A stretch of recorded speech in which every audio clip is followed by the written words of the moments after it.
Hey everybody, this is Rich, and you're watching my YouTube channel where I play tabletop RPGs with wonderful people.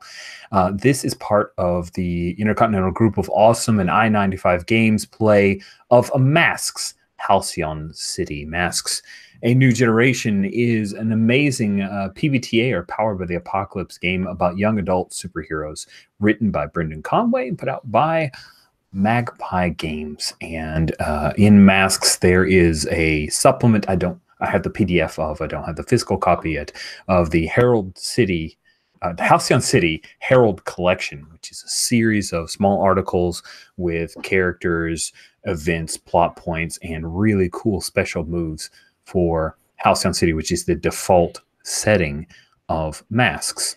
And we are using that as our kind of setting base book. But I've also been selfishly pulling from the Masks High School series that I ran during the Kickstarter. So I guess it's been a couple of years now, using some of that as well, just to kind of flavor and pepper things in, because I'm just dumb that way and that I can't let stuff go. I'm sorry.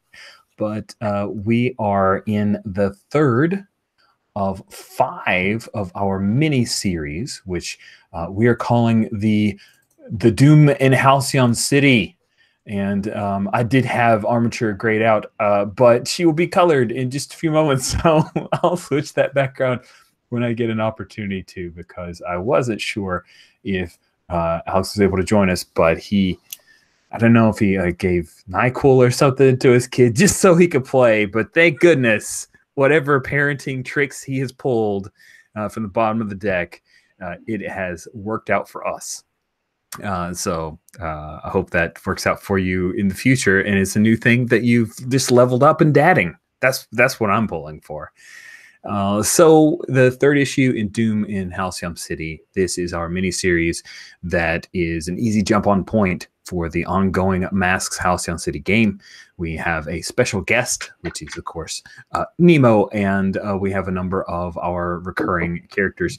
Again, in the month of December, Jan is a very busy bee doing lots of LARPing and holidaying, and the last session that he joined us is probably the only session he will be joining us this month, and that's a bummer, but it's okay because I planned ahead. And now we are going to reacquaint ourselves with the crew, and then we'll just do a brief jump into the next issue, as it were. So this will be kind of the front page, if you guys remember. And the front page of this particular issue has our 4 characters and like little circle headshots on either side. And then there's a single picture in the middle of the first page. And the single picture is from a mountaintop that is located out across Halcyon City in the area that we'd once explored before, the Wharton State Forest, from a mountain in Wharton State Forest. It is not that far for eagle-eyed readers, not that far from the place where we know Nemo's secret abode is. And it is it's specifically from that mountaintop, and we see Ashley, who is seated there, kind of overlooking the city, and she's by herself. She's not with Liz. She's not with any of the teammates. She is all by herself, and that's our opening page. But we're going to go from left to right on those 4 bubbles to get a brief picture of each of the 4 characters that are involved. And I think the bottom right-hand corner is the one where we see Nemo. So we'll start off with Seraph. So Jen is playing Seraph. Jen, please give us a quick reminder of your character. I'm playing Seraph, the Janice. In her day-to-day life, she's Ashley Banner, mild-mannered student at Hope City High.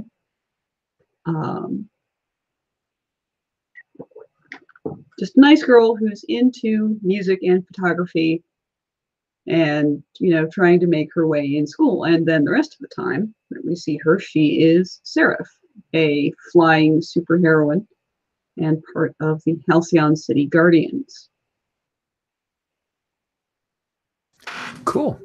And an important part of the Janus is that they have 2 lives. They're very Spider-Man-y and brief. If you've not seen Spider-Man Into the Spider-Verse, you totally should. It's so good. So good. We're doing that today. We actually have tickets for 3:30 p.m. my time, so We got plenty of time for this game, but oh yeah, yeah, there's no way we're running over and endangering you watching that movie. It's so good. Are you watching 3D or? Are we watching it 3D? No, we're going to the Alamo Draft House. I don't know if Oh, you nice. like that. So Nice. yeah, it's I believe Leah and Austin call it the Snuggleplex. Aw, cute. 'Cause I have never been to an Alamo Draft House. I'm very jealous. My son and I went to see it in 2D. We may go see it again in 3D, but I told him not until after Ralph Breaks the Internet and the PG-13 version of Deadpool will we go see another movie again in the theater. So that's the itinerary for the Rogers household vis-a-vis movies. Paul, please remind us of the character that you are playing, my friend. I'm playing Anil, aka Viridian, who is a legacy of the arcane, sort of the supreme sorcerer of Halcyon City, who at the end of the last issue we saw talking to the bad crime boss person, which I don't like. Anil plays drums in a band with Ashley and is also trying to be a good student. I'm curious, is he generally a really good student? Is that a thing where it isn't that much of a struggle? He's a high IQ guy, or is he a hard worker who has to keep up his grades through maximum effort? Well, both. There are very high expectations. So, yeah, he's naturally fairly gifted, obviously, because he wouldn't be able to do what he does with magic without discipline and intellectual capacity. But he also works very hard to avoid disappointing his parents. Which of the two parents do we think he's least worried about disappointing, or who does he try harder to impress? I guess is maybe the way I want to phrase that. Dad is always going to push, so he's working more for mom. It's more genuine for his concern for impressing or not disappointing his mother. Nice. Because his father sees it's never going to be, and not in that bad way, but Anil just understands that his father sees his job as insisting on more. Yeah, that makes sense. Cool. And then next we have Armature in the newly recolored Armature picture. Magic with colors. Yeah, I am Armature, aka Unisha Upal. I'm the one who kind of Nemo opened up to, and I kind of introduced them to the team. I'm the brain, the super intellect. For you ask, I think I do subjects I'm good at. I just perfect score, unless I get into arguments with the teacher, then I might lose. Yeah. Unless the curriculum is wrong. Or that's right. Yeah, exactly. Stuff that I'm not interested in / that I'm not actually good at. I don't do as well, and I may be a little bit arrogant and decide that I don't need to be good at it. It doesn't matter. It's pointless stuff. It's not science, math. Like, what? Why do I need it? Social interaction. Yeah. Public speaking. Yeah. And I definitely need to. I have some problems that I need to check up on. Creating a supervillain that's running amok somewhere, doing something to impress his mum. I think Anil and Project Diffuse should get together, discuss. all that, you know, parent pressure and stuff. Yeah, that sounds good. Fuse is like, Mama never understands me. Mama doesn't see how good I am. That's awesome. Yes, I really I want to have that fanfic webcomic going on. Anything else about Armature? There probably is lots, but I'm too tired to remember them. No worries, man. I'm just glad to have you along. Last but not least, we have our special guest star, Nemo, played by JD. JD, give us a quick reminder about Nemo. Look at it up here in the front. You got the front panel going on. Nemo's main power is shape-shifting. And then they kind of got into this whole trouble with Heldrake, Daiushi, and Coral Corruption, and got dragged into this, and now they have all these other powers, which is tied to this crazy kind of alien and alternate dimension universe army. Norix the Devourer and the Telrops, and that's what Nemo is dealing with, along with trying to hide all this from his mother and their mother and brother. And we haven't even seen the mother and brother on we screen. haven't, but yeah, we should get that in there. Tina and Matt. Yeah, I think that's a good idea. With those from previous game session from this morning to out of the way. Tina and Matt. All right, thank you very much, JD. Problem. So Nemo has kind of almost gotten kidnapped, but then didn't. That's right. On where Heldrake is. Yeah. So according to Nemo, nobody knows where Heldrake or Daiushi is. That Daiushi had hired a particular teleporter who's also a fellow student at Halcyon City High. Nemo. I'm sorry, Hope Prep.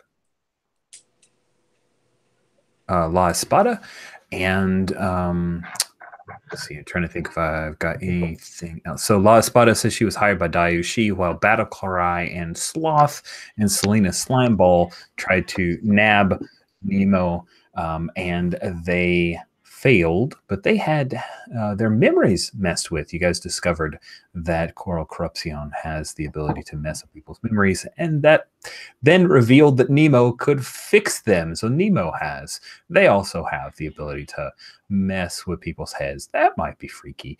Luckily, though, Armature has the ability to detect such things. So, the brain will save you from your doomed friend, right?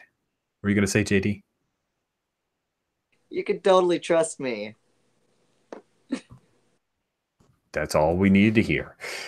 So we come back to that first page, that opening shot, the mountaintop, Ashley overlooking it. I'm curious, is Ashley the kind of girl like she sits with her like crisscross applesauce, or just sits with her knees up, like hugging her knees, or what is the general stance? So how's the artist draw Ashley's kind of over the shoulder, and we get to see a bit of how she is seated and about to do this thing? No, she sits cross-legged. Nice. Cool.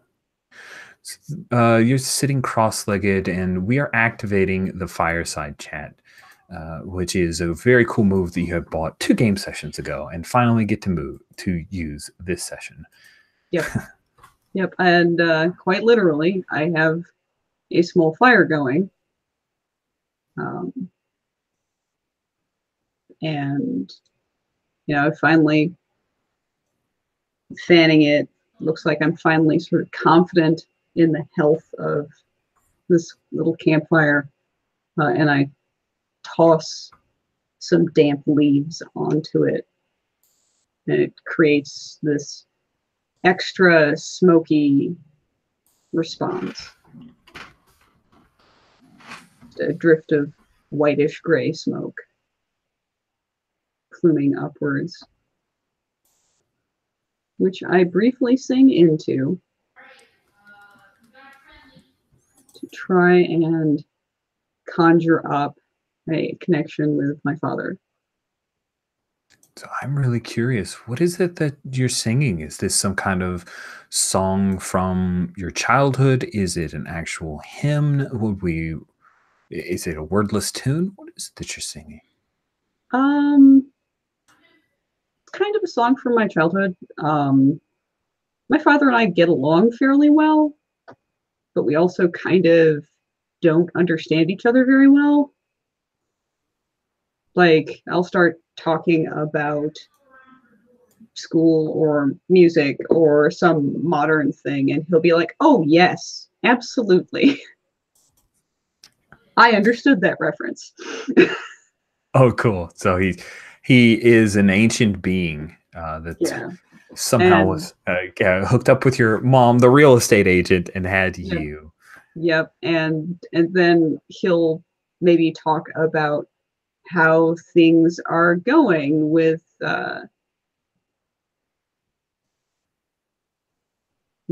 his flight of heirloom, and I'll be like, sure, I understood that reference.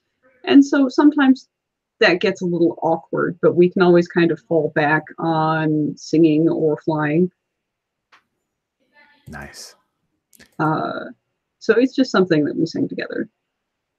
So you start off so I just saw Paul's chat, and that's very funny. I want to giggle with that. Thank you.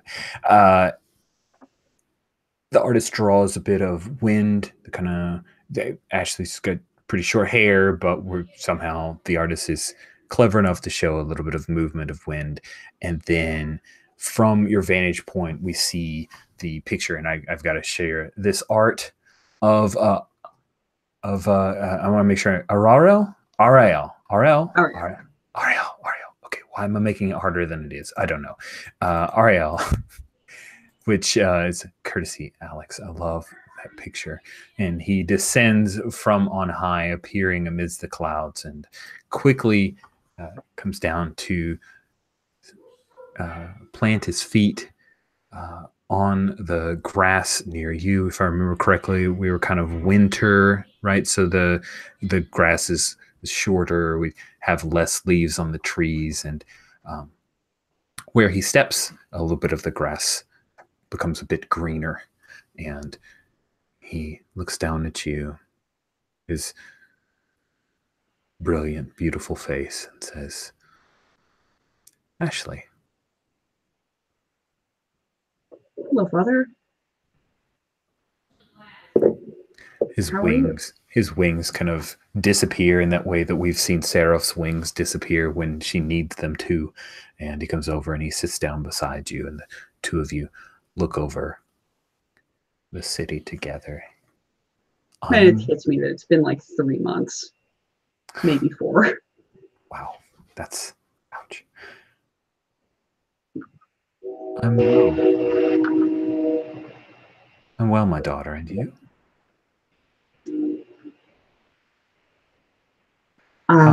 How is Lisbeth? She's good. We're still together after everything. She's well. We're seeing each other as much as we can. I'm getting really good at changing on my own.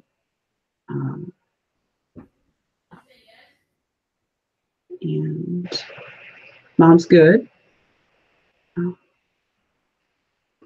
Our band keeps getting into shows. And performing? Mm-hmm. Yeah. Oh, even better.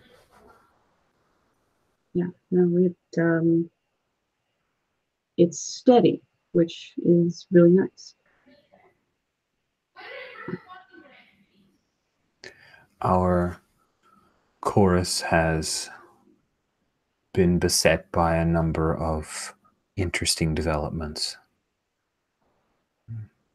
Things that we have seen before, but never quite the same tune. Why have you called upon me, daughter? Do you need something?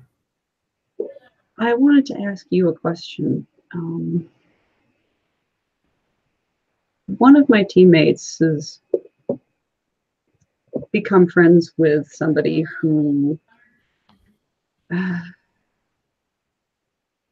they say that they're connected to some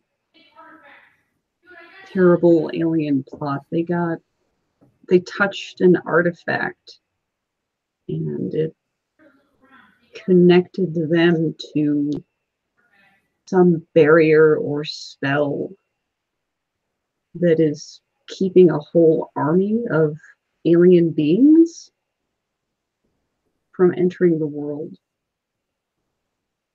It's like they're trapped between one layer of the world and the other, one dimension and the other. As you're speaking, like the focus of the panel start with Ashley speaking, and then they shift to Ariel's face, and then his eyes, and his eyes change color to where they can see. It's as if he's looking into the cosmos as he listens to you, and we see a reflection of Coral Corruption and Nemo as Spencer, the two of them traveling together, seeing the orb, touching the orb together, both of them running away and hiding in different places, and then the wicked cackle of Coral Corruption as she develops her own powers. The Telrop army and Norix the Destroyer are held at bay by this orb, and it is already developing fissures, trying to leak into this world and this reality.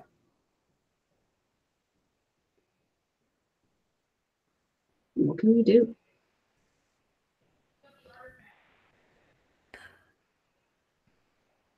This woman, the dragon,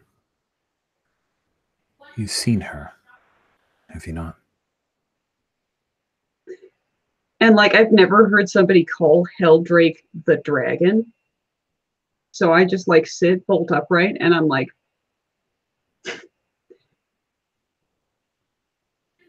Ashley has this really hard expression on her face. Like I don't expect that anybody that she knows has seen her do it.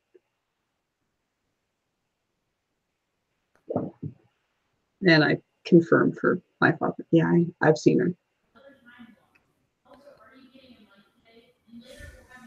She believes that she can control the Telrop army and wrest them away from Norix the Destroyer. She can use Coral Corruption or Nemo, whichever of the two will be her best pawn. She is going to bring this doom about prematurely. Need to stop her.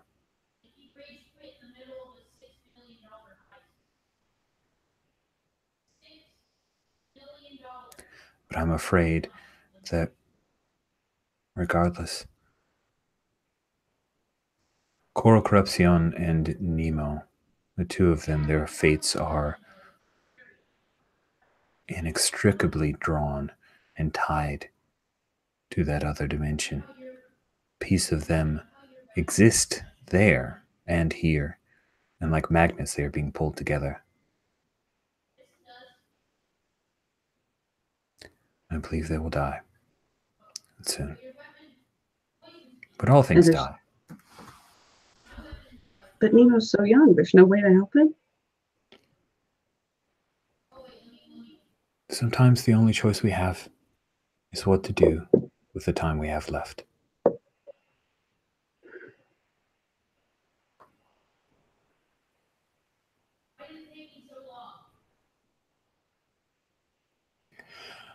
The dragon will hurt you and those you love.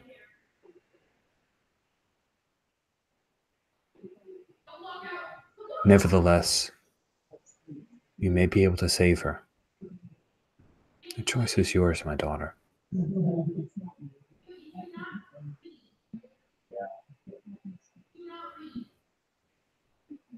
How do I save Lisbeth?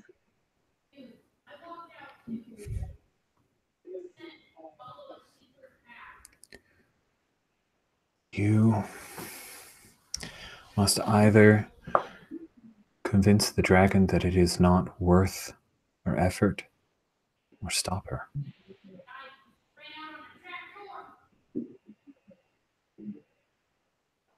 All right.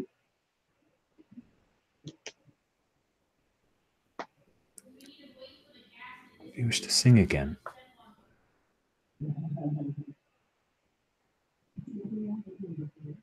No, I'm not in the mood right now. I understand.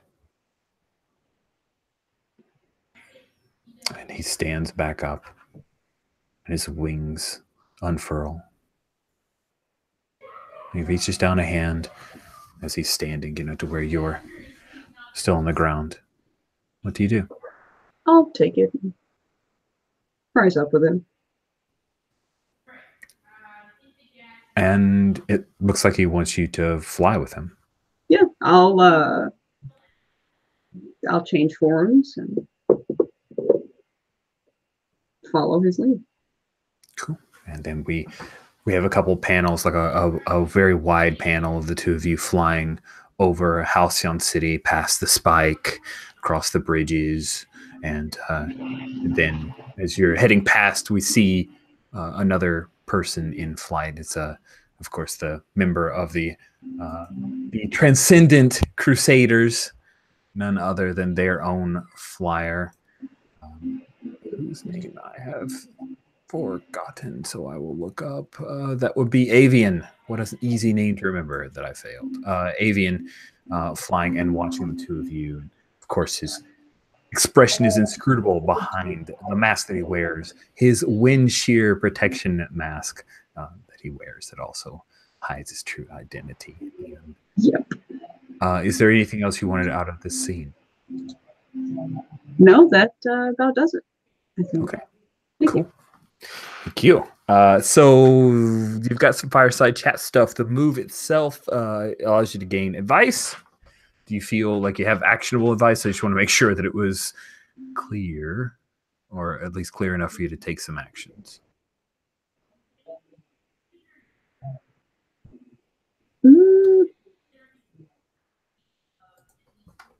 I think so. Okay. At the very least, it solidifies my involvement in what's going on.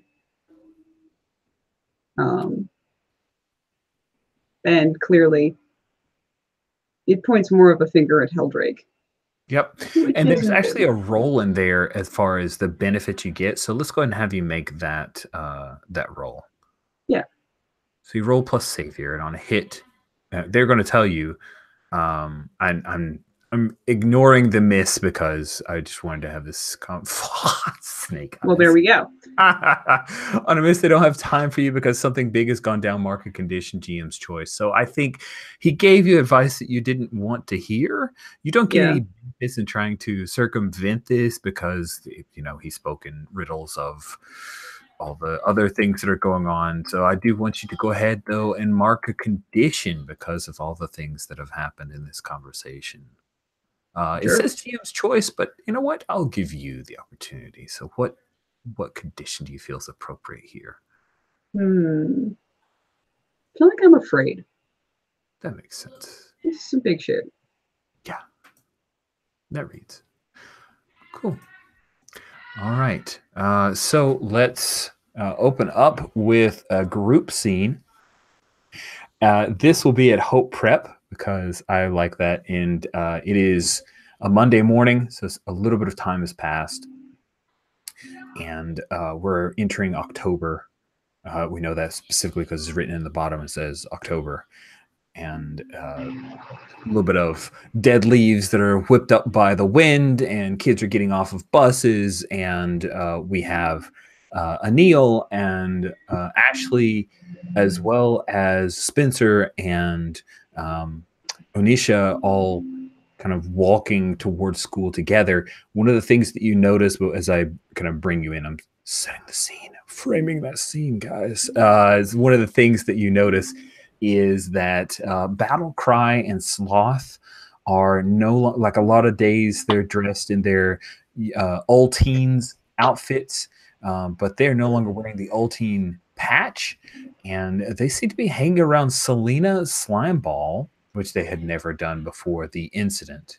And you also see Daniela aka La Espada seems to be chatting with the other three. So all four of them kind of together and chatting. Yes, somehow through this weird mind control, Selena got friends, it seems, and her little skull is kind of bouncing amiably as she talks to the other three. And there's a fifth member to this pack of people that are all talking. It's a girl named Charlie, no E, so Charli, African American girl who's actually like more like Anisha's age, whereas the rest of them are like junior, senior. And you, I would say that Spencer, you know her because she has similar powers to you. She calls herself Malleable. And Charlie is chatting with them, and it's one of those like younger sister hanging out with the older brother, and older brother's friends kind of animated excitement to be chatting with them. She's like holding books against her chest there with her backpack on, and happily chatting and seeming like this is the coolest moment. So the five of them are chatting as you guys come into school. And I apologize for dog barking. So let me check on him. I'm going to take like a 1 minute break and check on what's going on there. Okay. Cool.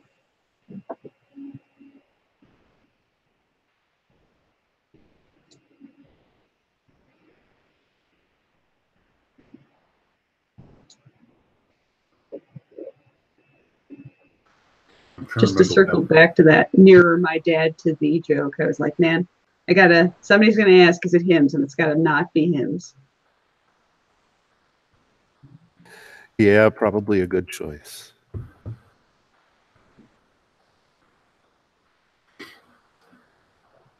What was like where did we actually leave off last session? Like, does anyone remember the exact, what we kind of, I remember like the bulk of it, but just. I think the last thing that we did was talking to La Espada. Yeah, we kind of brought her back and and getting that location out of her. Cool. All right, so yeah, we pick up with you guys. A little bit of time has passed, but not a significant amount. So some time has passed. ... And so you guys can role play, I guess. I don't want to necessarily throw stuff at you, but what's going on? So have we not seen the battle cry and such since? Has it been like over the weekend, and like we've not seen them since that event? You're not seen whom? I'm sorry, I missed. Like battle cry and sloth and such. Oh, yeah, you haven't. We'll say that happened kind of going into the weekend. It's been a few days. You have seen them at school, but they haven't come after you again. Mm-hmm.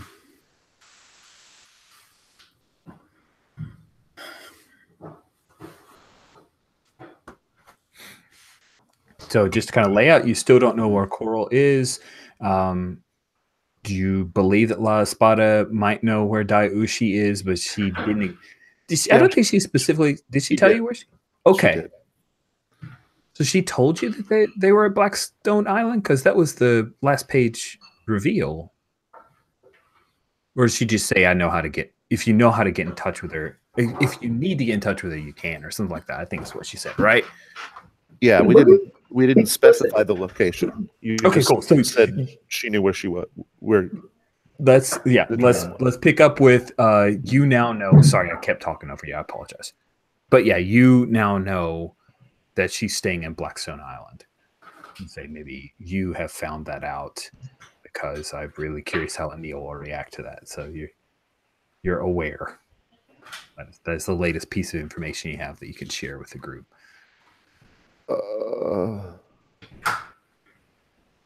So we're all I find that difficult because I wouldn't have waited a day or two. Fair. Okay.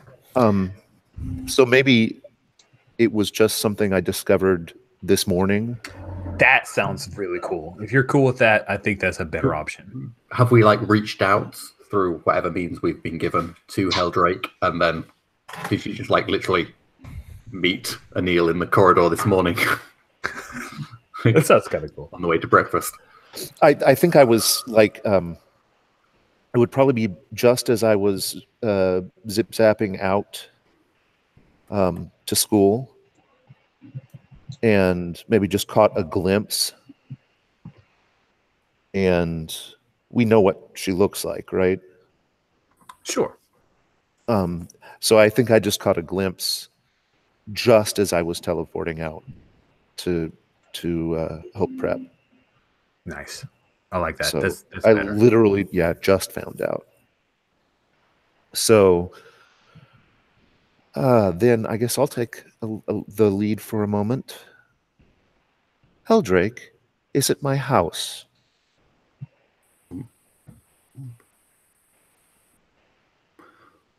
What? I think Nemo is like drinking some milk and like it spurts. There's like big like spit take. She was talking to my father just now. On Blackstone Island, Yes. where you live, In the house where I live, yes. to your dad. Again, yes.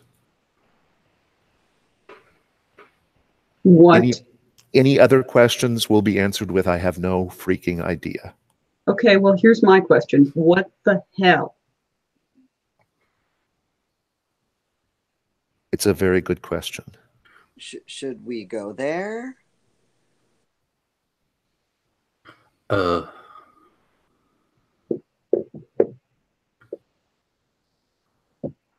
Hey! You hear Sloth. Sloth has his own font. Yeah. Love it. Hey! Where's Atlas? Huh? Maybe he's not working today. I don't know. Figures. I like Chicken. check my phone really quick and like send out a text. Cool. He is absent today. Did I hear from him at all this weekend? You know what? He has been spending a whole lot of time with a certain special someone. Unyo Kim and he, but yeah, he's not scheduled to work this week. He's actually going out of town. He's gonna visit some family. I'll just let Sloth know he's like staying with family. Sure. He's running from me. Tell him, you know, I'm around. You could just find him on Facebook, dude. It's for chumps. That's probably fair. Can I just repeat what the hell? So, do you all want to Ditch school? ditch? Yeah. Yeah. Oh, my mom's gonna kill me. I think that's the least of your worries. Says you. Can I like hack the school and like put him as either fill in that he's been at school today or he is on sick leave and has a letter? Why, if you would like to unleash your powers to overcome that problem, I am happy to let you roll dice for Oh that. my god. Cool. Oh, is gonna love you. That's yeah, freak, which is a straight roll at the moment. Oh, unless it's I'm doing it to help Nemo. Does that count as Yeah. does I get my bonus for? That might be it's not really targeting him. It's just vaguely about him. The Sorry. I'm trying to check like which of these moves are you thinking gives you the Benny? Well, I'm just I'm thinking just literally that I have influence over.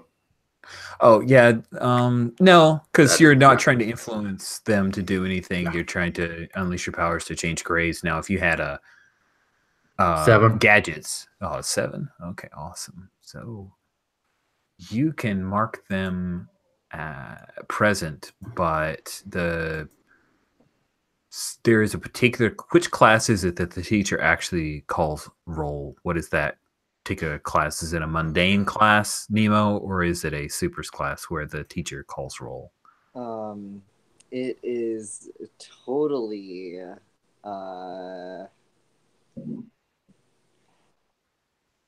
I feel like it's a supers class, and let's just say it's about like it's shifter related. It's about like camouflaging and Ooh, that kind of thing. cool. Yeah. Maybe it's a class that you have a malleable. That sounds good. So your powers in you kind of thing. Yeah. And you have that with choral too all now. kind of independent study class. Yeah, independent study class, and so that is something to where they take roles because it's special and they have to kind of prove that people are attending it. Exactly. So they'll know I wasn't there. Awesome. Sounds good. Unless I can be like, I was there the whole time, just so well hidden you didn't notice. Yeah. Or you like squeak in last second. We'll see if you could pull that off. So you've got a ticking time amount of time, so maybe that's the first class after lunch. So yeah, you're good. You're present. Yeah, I'm like, yeah. You marked as being there. Nemo's eye. Oh my god, that is so cool. Want to up your grades? No, joke. I wouldn't do that. No way you do that. Nope, Huh? no way. Yeah. Cool. So Hugs Armature. Just like, thank you. It's nothing. Shall we go now? Yeah. Dad gonna be though? Is my dad going to be what? Kind of mad. Well, yeah, but probably not as mad as I am. We literally have a criminal boss staying in our house. She was wearing slippers. Not wow. Okay, you did That's not say that part. Enough said. Okay, Nemo. Before we go there, like, what's her kind of like power set? Oh. What have you seen? What can you know? she can turn into a freaking dragon. Yeah, that pretty much. is there a certain amount of like of derision or anger that they might catch in your tone of voice there, I'm pissed. Ashley? Yeah, nice. Yeah. Dragon. It was just like, do you know Heldrake? No, but I've seen her. Yeah, And she's scary I when keep up with the files here. One of the cool things about going to Hope Prep. Can I get access to the chemistry lab before we? Guys, the person who's going to zap you out is probably the one who determines whether you have time to do other stuff. Do we have time to? I need 5 minutes in the chemistry lab. Why? I don't want to be set on fire. You could do that, like make something fire resist. That's cool. I don't think my dad's going to let her barbecue us. Do we trust what your dad's gonna do? He's never knowingly allowed someone to set me on fire before. Well, It's pretty standard. When Heldrake gets has he? gets upset, you know, it's better to not take chances. All right. Sure. Go whip up something and pretend it isn't a potion. Chemistry. Tomato, tomato, man. Tomato, tomato. I'm going to use one of my always prepared to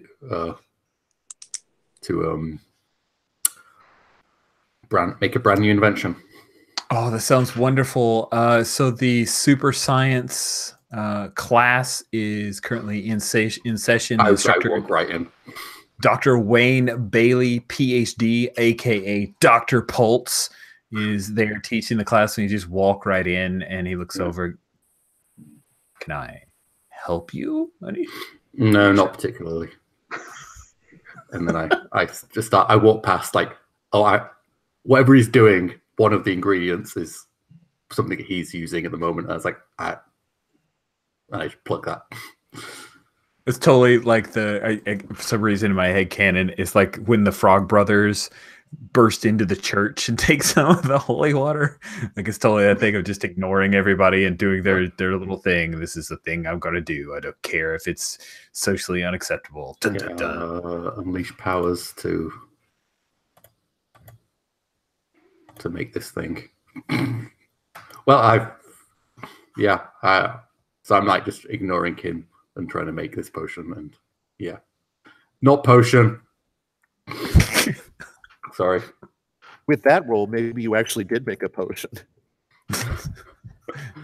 But basically, my aim, which is may succeed in a way I don't want to, or I might not succeed at all, but my aim is basically to make some sort of fireproof, like some sort of like little canister that can be just dropped and just gas comes out and kind of covers everyone in some sort of fire retardant, fireproofing people basically. Oh, smart. Yeah, you've made it perfectly. It looks exactly the way you want. You know this will work without a hitch. No problems. Great. So You're so enamored with this thing. I think you take a condition.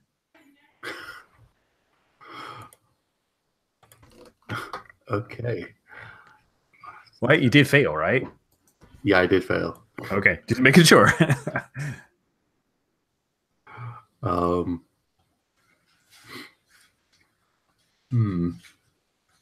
Well, I guess as a angry, I'm going in for battle. Nice. I got my weapons, my science. I'm ready. I'm not being set on fire. That's a good plan. Do not be set on fire. And the fact that you made it smell just like a very dry old Christmas tree.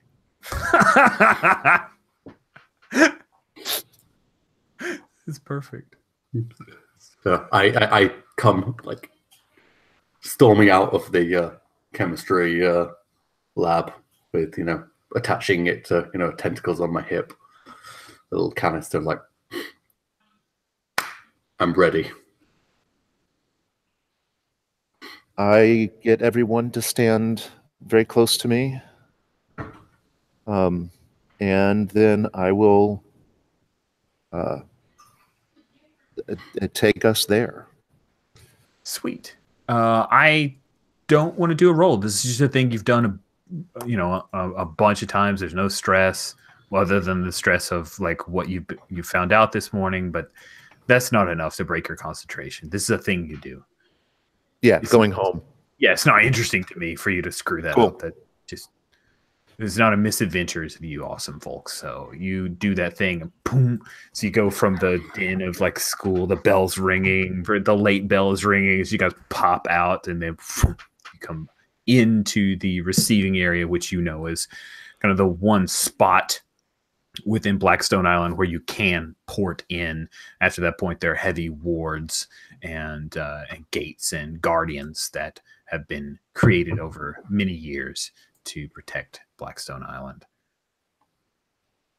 What do you like? It's not like any alarm bells would go off. This is your home. You're Yep. secure. What Is do you it wanna do? empty in here? I think the antechamber where you arrive, if I remember correctly, and Paul, correct me if I misremember, it is pretty empty, right? It's right. It's basically just a ritual circle on the floor that's sort of like a target to jump to. We've never been there before, have we? I don't think. There wouldn't be any reason you hadn't, but I don't know. Yeah. I definitely haven't seen it on Yeah. in an issue, so it would be wonderful if at least one person, this is their very first time here. Oh crap! I forgot that. How do we? Yeah, I would say Nemo certainly hasn't. How are we explaining why Ashley tags around with us all the time? Are we just kind of hand waving that? Well, I need to know that because there's a great question. I meant to ask that before you guys ported, but I got mixed up with crazy science. Well, stand back. I'm going to try science that is not magic. So Ashley, you're traveling, but like, how are you handling that? Because someone among you doesn't know. Yeah, basically, I was checking to see if there's anybody in the antechamber, and then I'm going to turn and ask Anil, hey, is this room monitored at all? Not actively. I mean, not unless they're expecting trouble. If they're expecting trouble. I doubt it. Okay, cool. Then I turn to Spence and I'm like, hey, Spence, there's something important to tell you. Yeah? And then I quick change right there. That is amazing. And if I remember correctly, you engage a thing by doing that.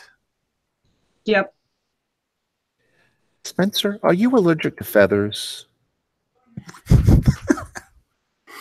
Technically, it's standard that triggers allergies when you're allergic to birds. That is so... Yes, I looked it up once. Oh. And yeah, I mark a potential for revealing my secret identity to somebody who didn't know it already. They're just stunned in awe. Has this like gobsmacked expression. Nice. Oh my god. Everybody's always so surprised. I do a little shrug. It's awesome! You're awesome! Thanks, Spencer. Once that is done, Moving along. I will. Yeah, no. I mean, I'll give Spencer, a good 20 seconds to squee, but then I am storming out of the room to find my father. Okay. Starting in his study. And then run after you. Yeah, Nemo, stay close. And yeah, They're like looking at Ashley like and I'm definitely quote suited up, or however you want to put it. I wouldn't have been at school necessarily, but before we came back, I put on my game face. totally. Yeah, that makes total sense to me. You will find your father after just a brief cursory search, and I kind of imagined it's like a couple of panels of you marching down a corridor with like weird and bizarre artifacts along the sides of the corridor and many doors, and then a trail of the other three just kind of gaping in awe, and Spence continuing to try to touch things, and occasionally Ashley slapping their hand, and Armature just maybe like touching things to examine them, and all of her tentacles moving about.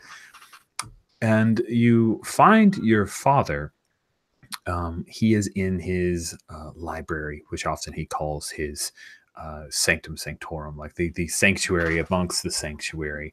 And it's one of those expansive libraries where there's the ladders that kind of wheel around on rails, and there are a bunch of very Harry Potter-esque like books that are reorienting themselves and refiling, and a large table with these leather-bound tomes and ancient relics. And your father is currently, like, he's researching right now. He's pulling down a number of books and putting them on a small tray that's being held by some homunculus. Homunculus. Is that how you say homunculus? I think. Yes. Homunculus, like a created being with no soul, or so he's assured you. And it's like holding a little tray, and then it lumbers back towards it. Why aren't you at school, son? I have a different question. To quote my friends, what the hell? Why is Heldrake in our home? Dai Ushi will not harm you in any way, nor will she nor will she invalidate the hospitality that I have offered her. You are safe, my son. That didn't answer my question. His, like, I've got this handled face slides into a more neutral expression. Dai Ushi requested my hospitality, and I granted it. And therefore, I am honor bound, as you know, to uphold it until it has been broken. Why did you grant it in the first place? She went to high school with your mother. Why did she ask for it? Wait. Armature? Yes. Can you check that thing that we figured out how to check at the beginning of the weekend?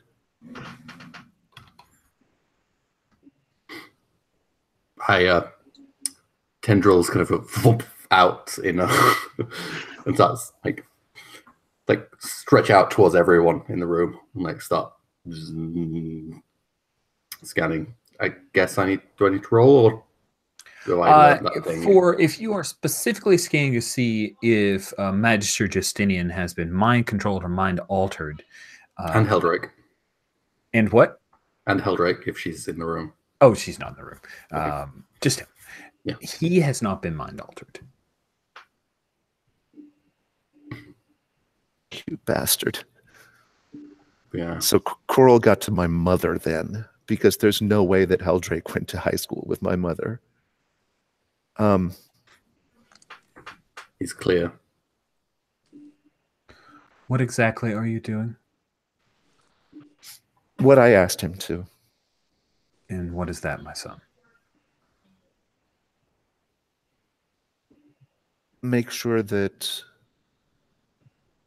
your memories had not been tampered with. You feel that Heldrake would have the ability to alter my memories? No. But there are those who may be working with her. There's one who may be working with her that can. I see. So this other individual may have manipulated. And then it clicks for him, and he disappears. Does he do that a lot? Probably. Yeah. Anil, what do we need to do right now to protect your family while this shakes out? I think Dad just went to check on Mom. It's only the three of us, well, plus, our good buddy Heldrake here right now. You hear the Mike. slap of the homunculus that's dropping different things off of the tray, like putting books up on the table and reshuffling things. And yeah, it's just the four of you there. Why would Heldrake come here is the question. Is there something here maybe she wants? Or... Some advantage to be had. You have when there's a doom artifact involved, whether it's interdimensional or not, you know, I would at least want to talk to my dad about it. If I were someone, I don't know. Pop, your father and your mother just appear. Your mother is like dressed, but it looks like she was not in here. Like she was dressed for outdoor weather. She was wearing a light coat, and she's looking around. What's happening? And Master Justinian says, your son needs to speak to you about a very important matter. And she turns, yes, Anil? And I must... Hello, Seraph, Armature. I'm like walking up, not listening to what she's saying, but like starting to scan her. Yeah, Nemo's kind of checking her out too. Cool. She has not been memory altered. I just turn around. She's good. It's fine. Is that Sorry. what Dayushi looked like in high school? Oh my god. Wait, what? What are we looking at? No, Nemo sees the memories in her head. Oh. Took me a second too. Yeah, I was sorry. Didn't follow that. Yeah, and like is shocked. He's like, oh, no, that's legit. She was cute. Uh-huh. So, okay. It's very weird then, because where is Dayushi? Anil, can we please talk for a moment? I feel as if there's an entire language that's being spoken by you young children. I understand that I could have access to Urban Dictionary, but I'd rather you tell me what you have going on here. Even if she's a high school friend of yours, why would you allow a criminal mastermind, a crime lord, to stay in this house? A dragon. Yeah. And dragon. Oh, I mean, don't want to see her angry. Dayushi has made poor choices in the past. There are ancient treaties between our family and hers.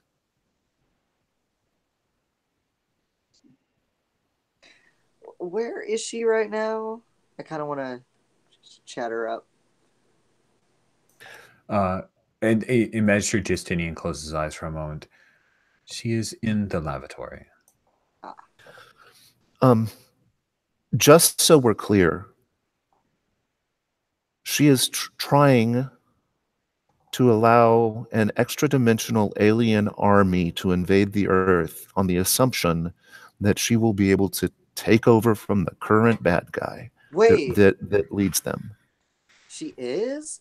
I thought that, like, you know, she was hired by some other guy and she was just hiding out because she didn't know. No, that makes more sense. Nemo just sounds really disappointed. Yeah. I think you're trying to manipulate your parents here to kind of listen to you. Yeah. So what am I doing to do that? So you want to... I'm sorry, I used the wrong Provoke? move term. I apologize. Provoke? Yeah, you're trying to provoke them.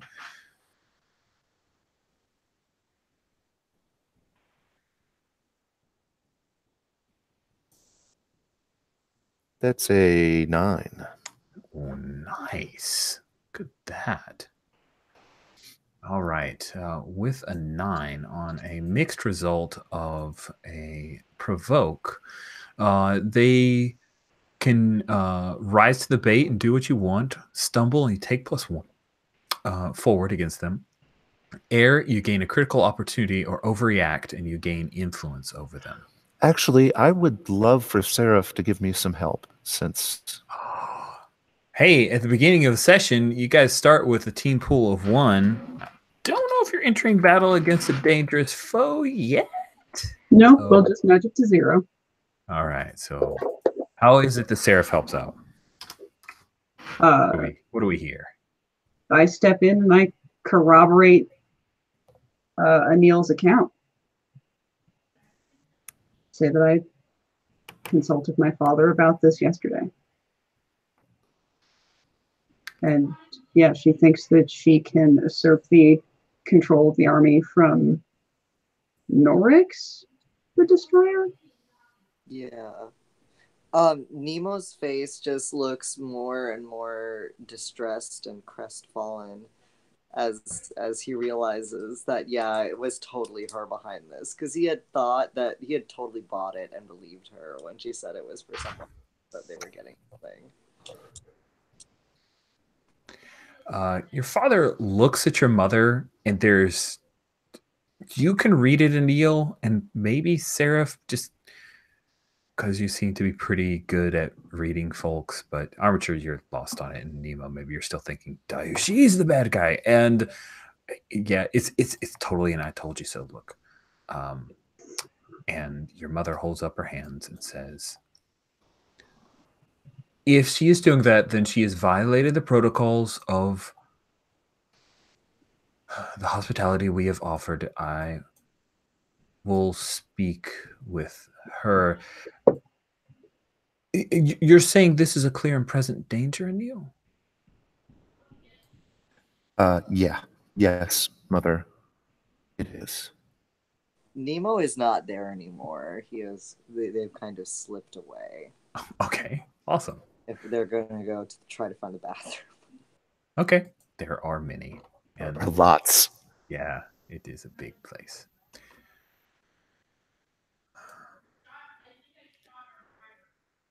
Can you tell me a bit more about what is going? And then your father comes in and says, if there is an invading army and you are aware of this, son, why have we not called upon the exemplars? Why have you not informed me? Why have you kept this to yourself among wait, where is that other one? I look around. Nemo? I'll go look for them. This sounds extremely dangerous, son. Why have you taken this on yourself? You are not the Magister. The last 5 times I've asked for your help on something, what did you tell me? Take care of it yourself. Earn your mantle. QED. Very well. And we're not the one harboring a dragon. Also that. You should be here at our next Halloween party. And then we cut away from the two of you to Nemo, who has been traveling down the corridors, trying to find bathrooms, opening up doors. Like there's one door that outlooks, and there's like no steps. It just is like the edge of a tower that is in some other reality, overlooking like this Kirby-esque landscape. And you close that door, and then you end up opening a door, and it is into this like bathhouse. Like it's not a small bathtub. It is an Olympic-sized pool type, expansive bath. Ooh, okay. Nemo kind of looks a little trepidatious, and then takes a deep breath and I think just knocks on the door loudly, like as it's open. And this is like, Dayushi?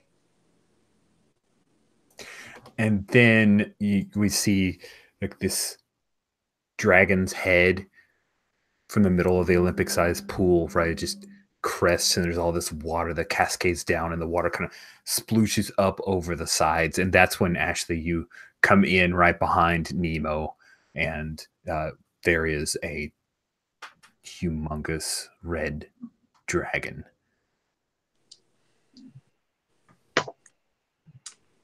And it is the dragon of your nightmares, Ashley.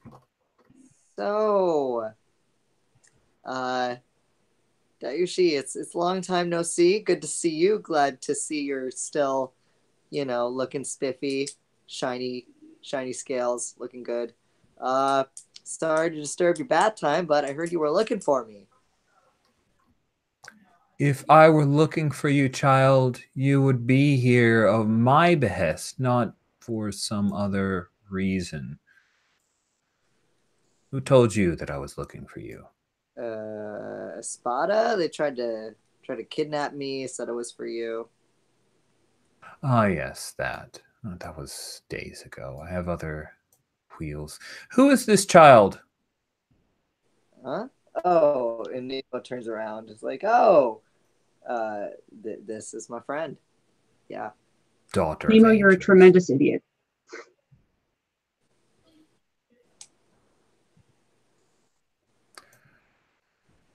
Daughter of angels. Why are you here? Are you a friend of Magistrate Justinian? Just says she's me. You don't have any friends, Spencer. I'm also Nemo's friend. Nemo? You have a new name? Is that to go with the powers that you stole? You say stole. I say kind of got saddled with. Oh, would you like to give them up? I can arrange that. Let me think on that. I've moved behind Spence, and I have a hand on their shoulder. Yeah. Nemo's just like So they're not hella by themselves here. Gripping their collar because big dragon is scary. Like a low rumbling chuckle. Are you afraid? Child, I have guaranteed that I will harm none who do not attack me while I am here in Blackstone Island. You are safe. Cool. That sounds good. So, question. Have you seen Cora recently? And also, you remember you talked about that guy who hired us to go to get that orb, to find it, not touch it? Yes, the thing you failed to do. Sorry. Yes, I recall it very clearly, child. Yes. So who was that guy? Do you know why they wanted that orb? There's questions abound.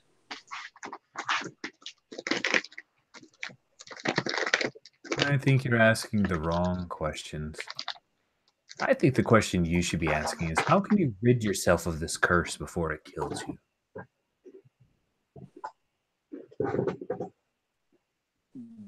Do you know how? Will you give me the mantle of power that has been bestowed upon you?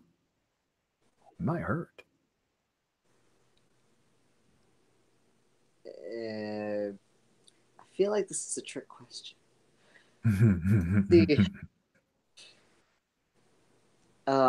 Yeah, Nemo's like, yeah.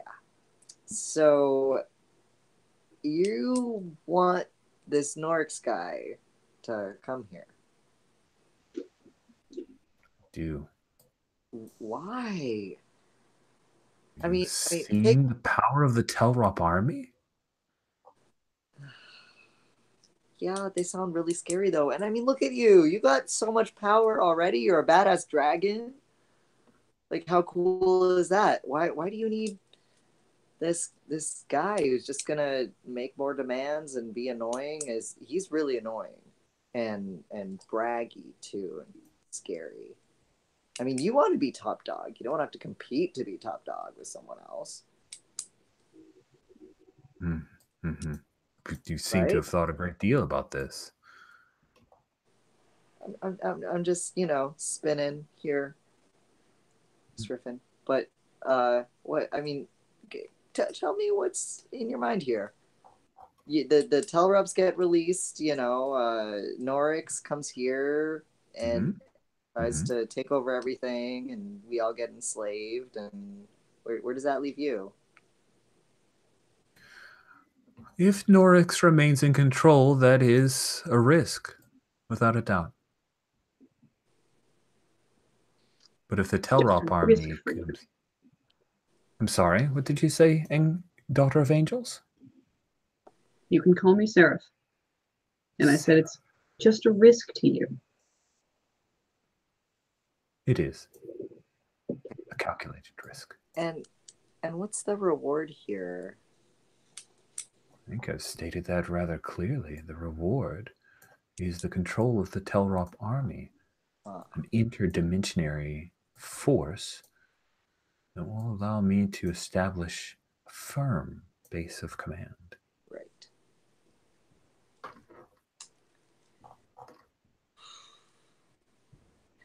Okay, well, in that case, I am going to have to politely decline your generous offer to, take this burden off of me.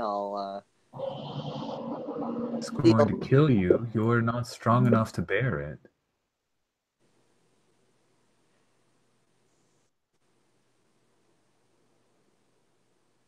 You sure you want to die, Spencer? I don't want to die. But I don't want everyone else to suffer and other people to die. Suffer. You are hurting my feelings. And smoke kind of roils out of her nostrils. How have I made you suffer? You enjoyed the work that you did with Coral stealing from me. I asked you to steal one simple thing. If I had touched the orb, you would not be in this mess. And she touched it, all right? I was trying to stop her. I didn't want this. And yeah, I had fun. But that was when it was fun. That was not when it was, Doomsday Army coming in. That's not what I signed up for. I'm sorry, child. Again, I'll take your burden. Right. Well, let me think on that and get back to you. Very, very well. Yeah, and Spencer just kind of like walks out of the bathroom looking very tense and stressed.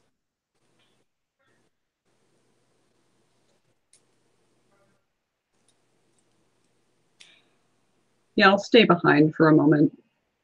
Yeah, cool. So when you stay behind for a moment, the dragon raises up out of the water to see the paw comes down, splooshes a bunch of water, and then she shifts down into her human form of a middle-aged woman, Chinese woman, and she slides on a towel. Says, "Yes, Seraph." Her voice, of course, no longer booms and echoes. Yeah, I'll give her privacy while she grabs her bathrobe or what have you. And just say,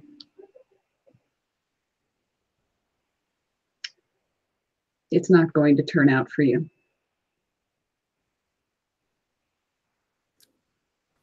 Granted, it is a risky ploy, but the Telrop army is coming regardless, and I know of no teams that can defeat them.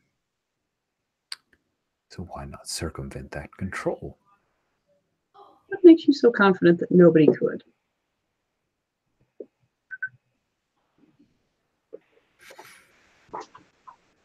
Have it on good authority that the Telerops are extremely powerful warriors, and that only their dedication to the one that leads them will be their undoing. Hmm.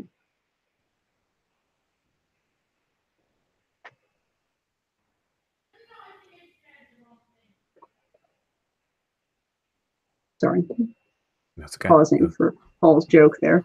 That was a good joke.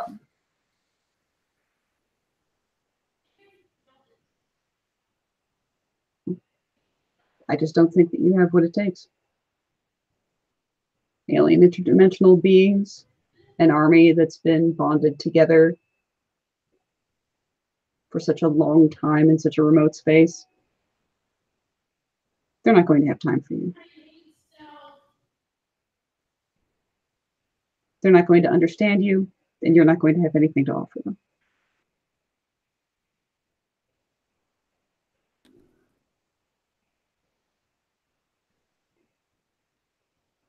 Oh. Nothing that they couldn't just take themselves or think that they could.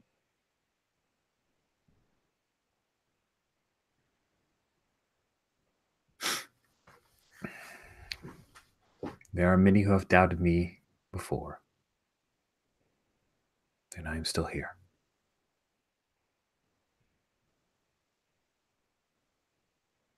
It's good to feel the courage of your convictions, I suppose.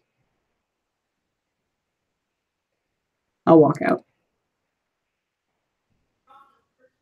So we cut back to the library where Anil and Manisha have been not suspended in amber, right? Your conversation continued for a bit.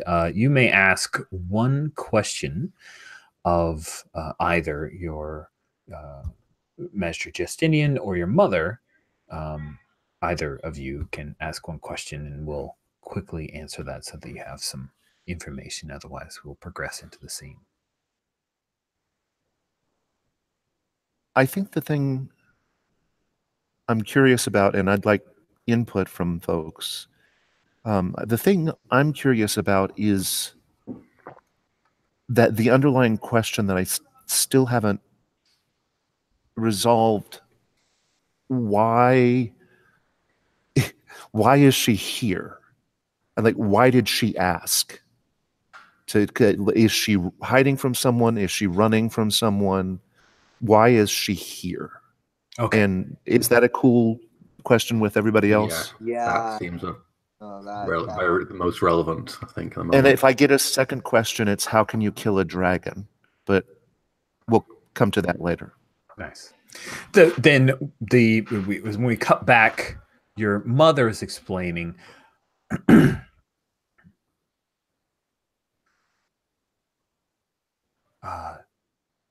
Dai Ushi called upon ancient pacts that she had with our family, both of our families, for a place to hide. And this is a sanctuary that we offer. I was unaware of her plans. However, it makes sense because Blackstone Island is so well protected, not only against this dimension, but others, that if her intentions are known by Norix the Destroyer, this would be the best place for her to hide. Wait. Norix talks to Nemo, doesn't he? Norix wishes to come here, does he not? He does.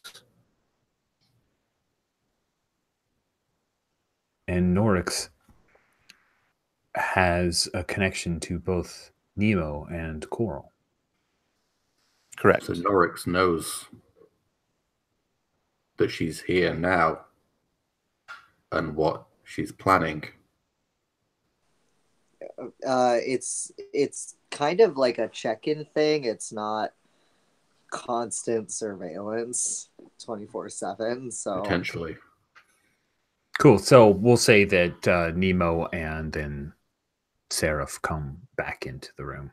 Yeah, Seraph, when you first see Nemo, like Nemo is just pacing outside like agitatedly and looks very agitated and kind of frustrated and angry and sad as you guys walk. Yeah, I'll walk up to them like just after they make another turn and like put a hand on the small of their back and go, I guess we're both pretty stupid. How are you stupid?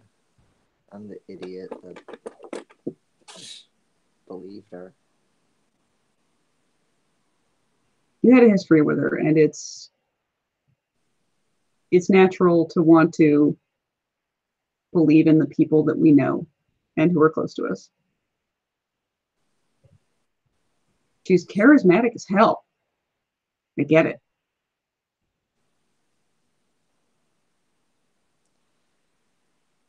Yeah. Well, it didn't answer how you were stupid, but thanks for trying to make me. Diverse. I think you're offering a comfort and support here, maybe. Trying to. Yeah, I'll fess up. I'm like, I thought I could get to her. I thought I could explain to her that she's, riding a tiger and it's not going to work out. But I know it's a dragon riding a tiger, right? Yeah. Nemo has a small smile on their face, and they're just like, yeah, why don't you roll and see what happens? Sure. This isn't going to end well because I'm flipped right now. Oh, right. Your mundane is not great. Oh dear. Yep. Fine, you roll a 3. Yeah, you got oh dear. That's great.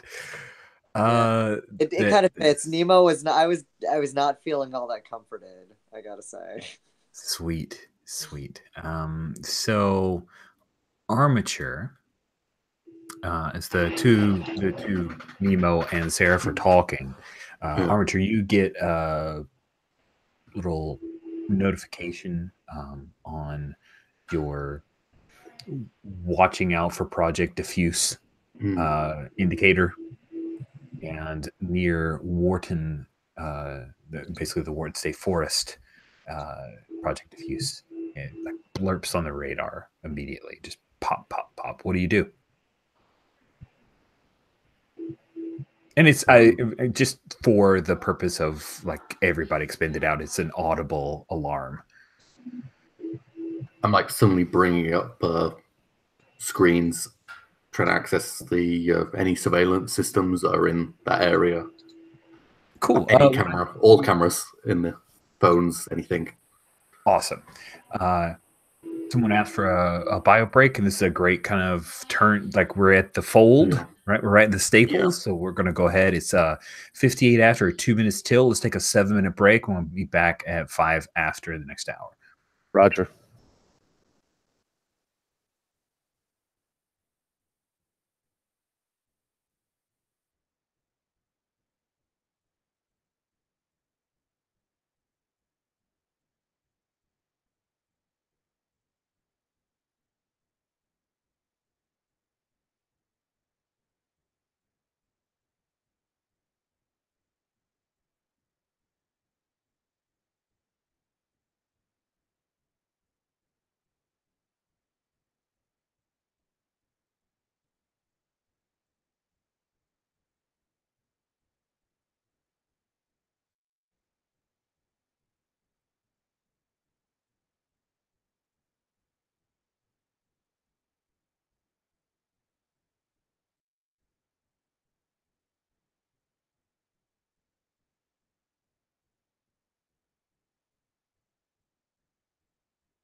Yeah, that was good. Yeah, not bad. I don't know.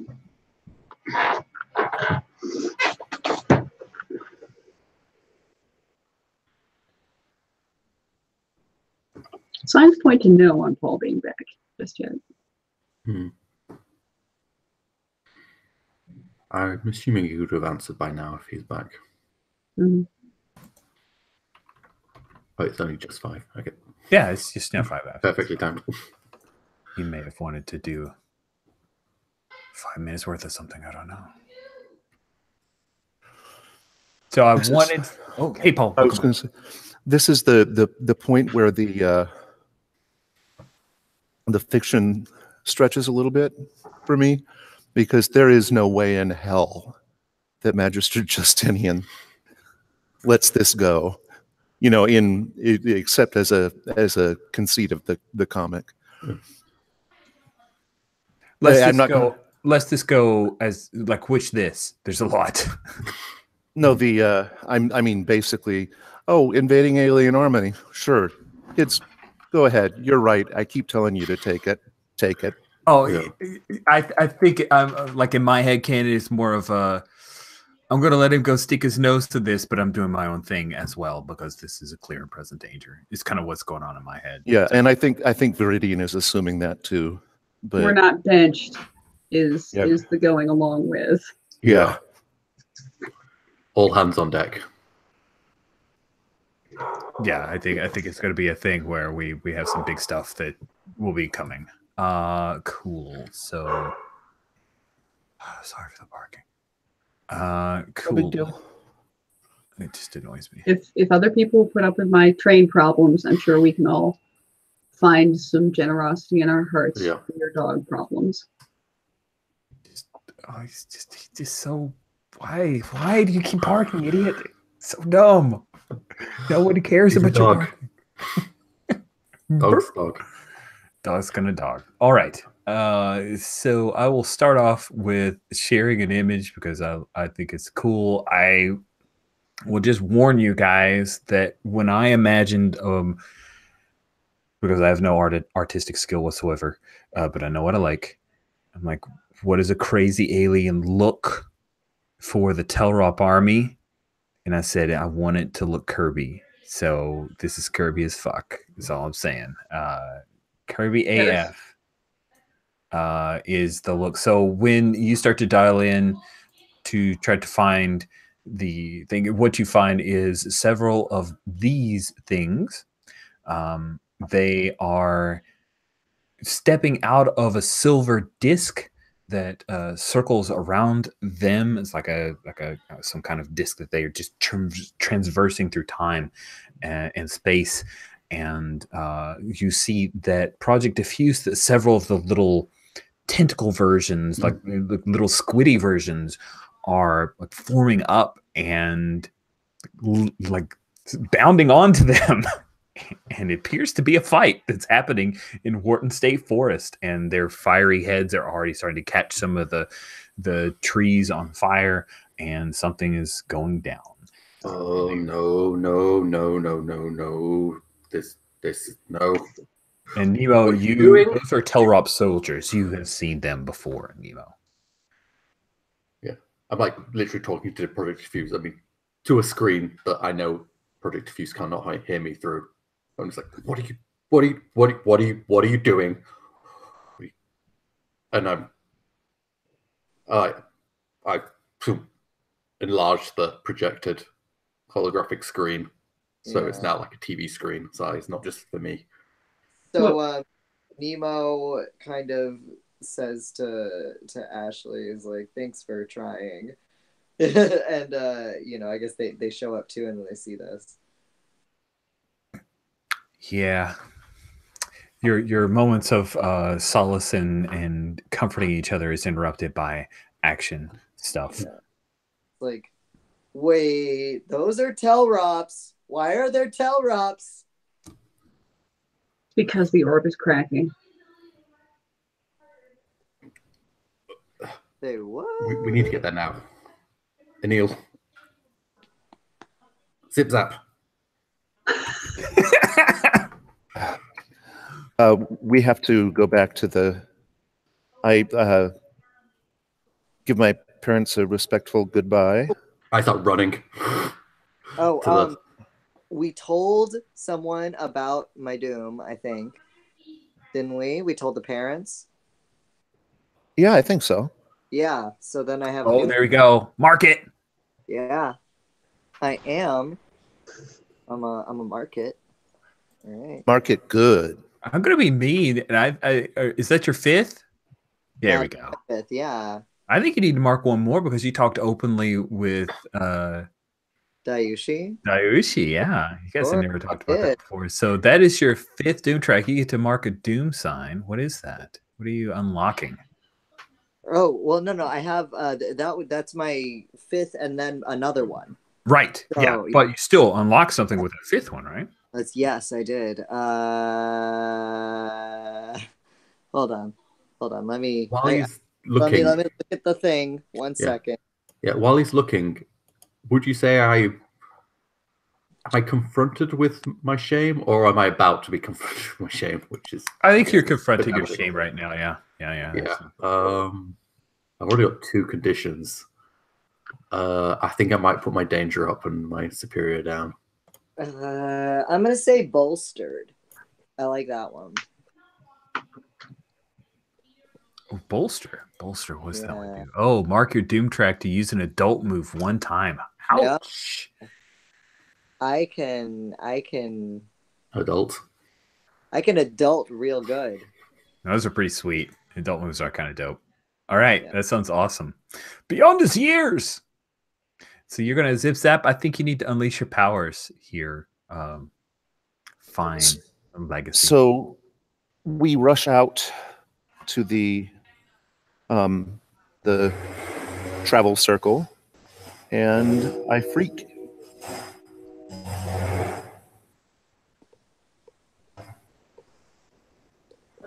That is an 8. An 8. Okay, so the effect will be either be unstable or temporary, or you can mark a condition. I'll mark a condition, I think. What condition do you mark?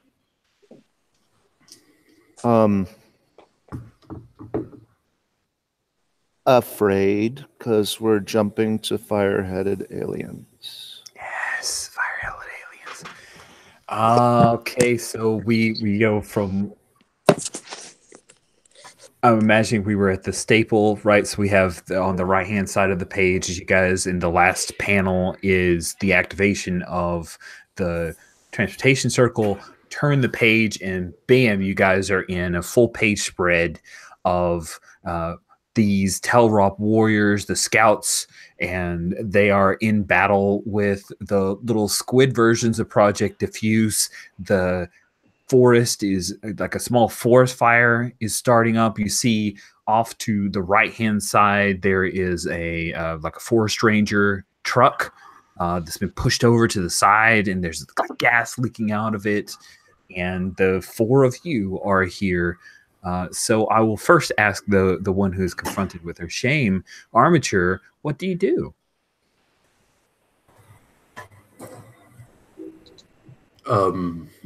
So just to get clear, like, how big are these things? These things are like there are 4 of them, and they stand about 8.5 feet tall. Okay. And how much of Project Diffuse is here? Like, you do a quick calculation. Ping, ping, ping, ping, ping, ping, ping. There are 21 squids. okay, so Not as many as you've seen before. yeah. I think I'm actually frozen for a bit, like just kind of a bit. Yeah, I don't know what to do. I think I need to like be. Okay, cool. Slap So out. you're confronted with your shame and stymied out of action. So let's go with the person who embodies Savior as the next person to act. Seraph, what do you do? Actually, I'm body freak right now, but Sorry, I apologize. that is okay. So with my last failure to comfort and support, I got an advance. So I took I am not my body. Ooh, I'm gonna go look at what that does. It's in the transformed playbook. If you want to Oh, I quick thought zip that to it. sounded familiar. 4 8-foot tall aliens.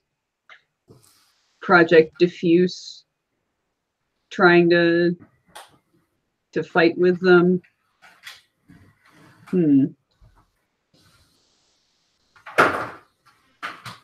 Gosh, I don't think I've been there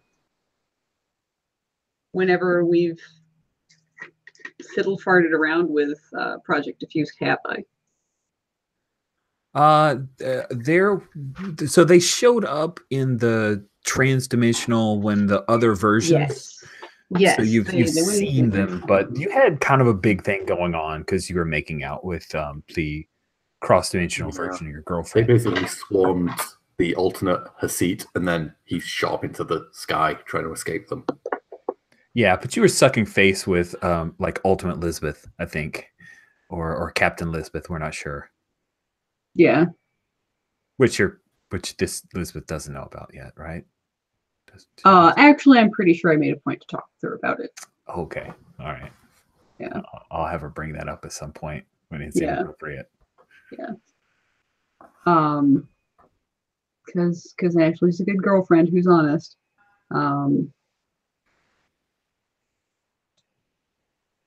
But yeah, they're, let's see, burning the trees. Things are good. Like, is there anything else they're doing? Do they appear to have a goal? Oh, great question. So it appears that they came in this silver, like halo transportation disc, and were immediately attacked by Project Diffuse. So right now they are, let's squash these squid things. They're in the middle of a forest, so it's hard to tell what their original goal or destination might have been. However, the moment that you guys show up, they all focus on Nemo.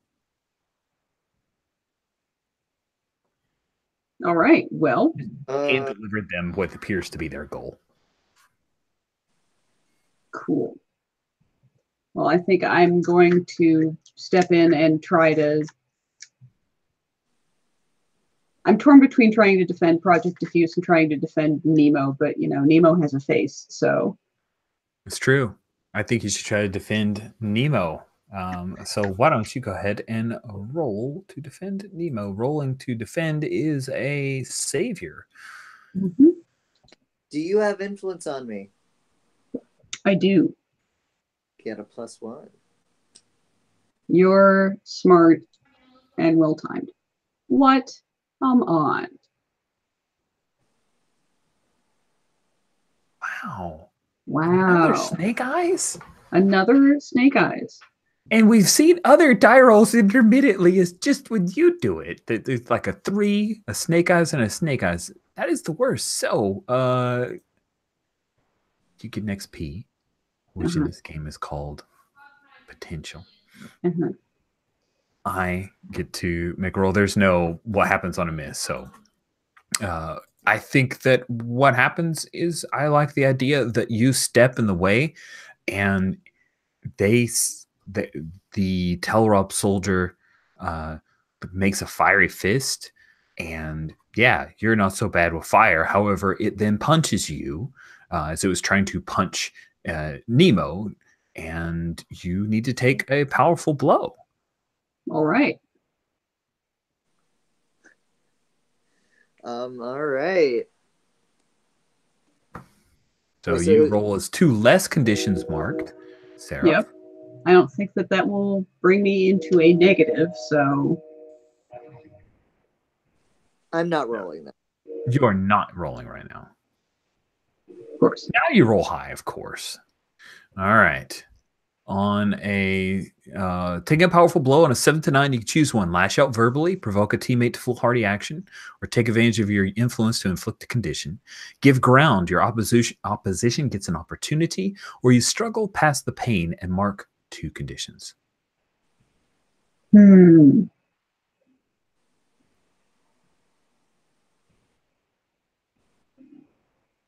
think about that for just a moment, and we'll see what that reaction is. We're going to cut to another panel, and I'm going to check in real quick with the person who ported Zip Zapped you guys in. What is going on, Viridian, as you see things going on? Reminder, we have two sides that are fighting. We have a forest fire going on. We have the forest ranger truck that's flipped over and leaking gas. And we just saw a Telrop soldier knock the crap out of Seraph while trying to grab Nemo. That's a lot of things. It is. I almost feel like I should be throwing index cards up or something to make sure that we... there are a lot of aspects on this scene. There are. So I think that I want to... Someone's obviously in the truck, right? Is there someone in the truck? Why, there is someone in the truck. What? Yes, there's someone in the truck? Yes, there is someone in the truck. Okay. I'm going to get them out, if possible. And what does that take look them like? And it's to definitely a safety. defend. So what does that look like? So,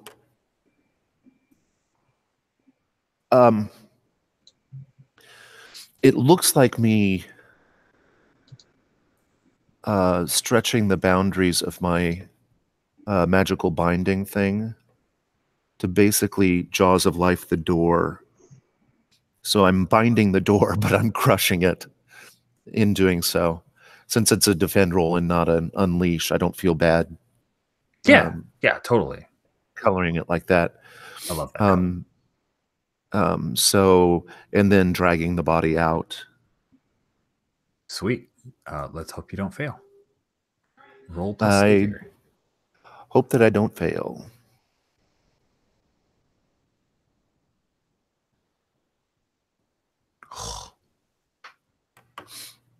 I fail. Okay. All right. Well, we are definitely pass, fail, pass, fail, pass, fail. Here's what happens. You move over, you grab the door, rip it off the hinges, and unfortunately the person, the forest ranger, he had fixed his seatbelt and he's kind of crushed inside. So you're going to have to go in and pry it open. You may not be strong enough to do that. You may have to try to. Thank you is a great point. So we will take care of that in just a second. We need to do team pool. Thank you, Jen. But yeah, with 3, there's not enough team pool in the world.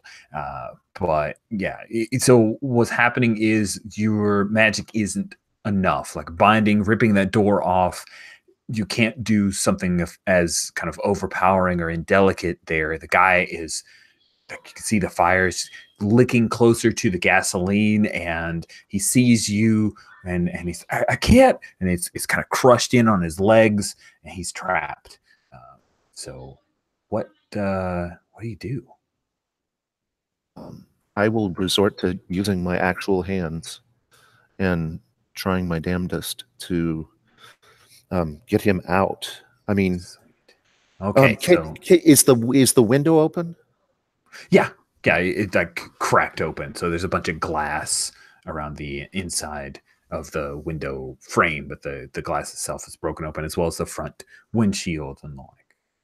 Well, then I know what I will do. I'm using my actual hand, but I'm using it to touch him, and I'm going to try to zip zap us out of there. Nice. Okay, so give me a quick unleash your powers.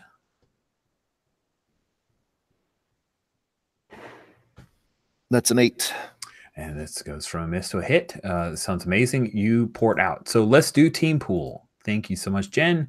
I would have remembered at some point, I'm sure.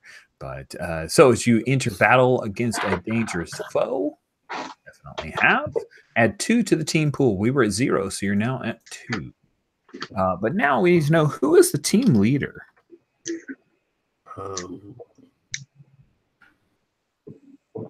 I think Anil is right now. Yeah.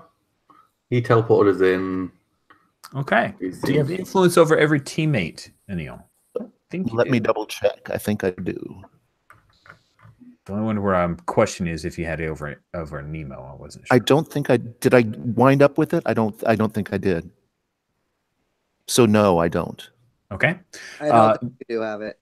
What? I said I don't think you do. I don't. Okay. Does everyone have the same purpose in the fight? Oh, I don't think we do. I would agree with that. there's a bit too much personal stuff in play, I think, for that. Does anyone mistrust Anil? Nope. Well, I I'm don't good know. with Neil, as usual. Nemo? He's all right. Yeah, I don't know him much. Okay. Nemo doesn't know. You know, He stepped up to help you. he did. He did. Is your team ill Stepped prepared up or to off? his dad to help you. Oh, good point. Yeah. Should had you take a powerful blow against your dad just from like talking to him. Let's see if your team is ill prepared or off balance. I'm off balance. Yeah. I think you obviously. So we're down to one team. Jiminy. Good. This could be bad. Oh God. So you unleash those powers, you port away, and then all of a sudden we hear "Girl from Ipanema" as you're standing in the mall by the Orange Julius. And the forest ranger kind of collapses to the ground, but he's comic book hurt, so you saved him. But it's gonna take you a minute to kind of get back. Do you bother explaining anything to the forest ranger, or just zips that back? I tell someone to call an ambulance and zips that back. Awesome. So let's roll back. Nemo, you just saw all of this carnage. You see the Telrop soldiers. One is trying to grab for you. Sarah steps in the way, punches the living crap out of her. And what is it that you do? Nemo's gonna go full bore.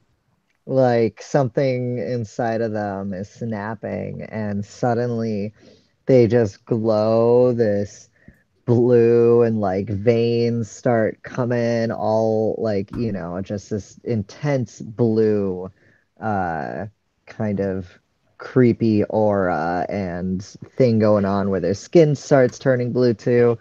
And they start sucking the life, or trying to, out of these Telrops. I'm going to directly engage. Yeah, that's exactly what it sounds like to me. Go ahead and roll plus danger, high voltage. All right, let's see what Nemo has for danger, because I haven't used danger yet, so I don't know. 1. Okay.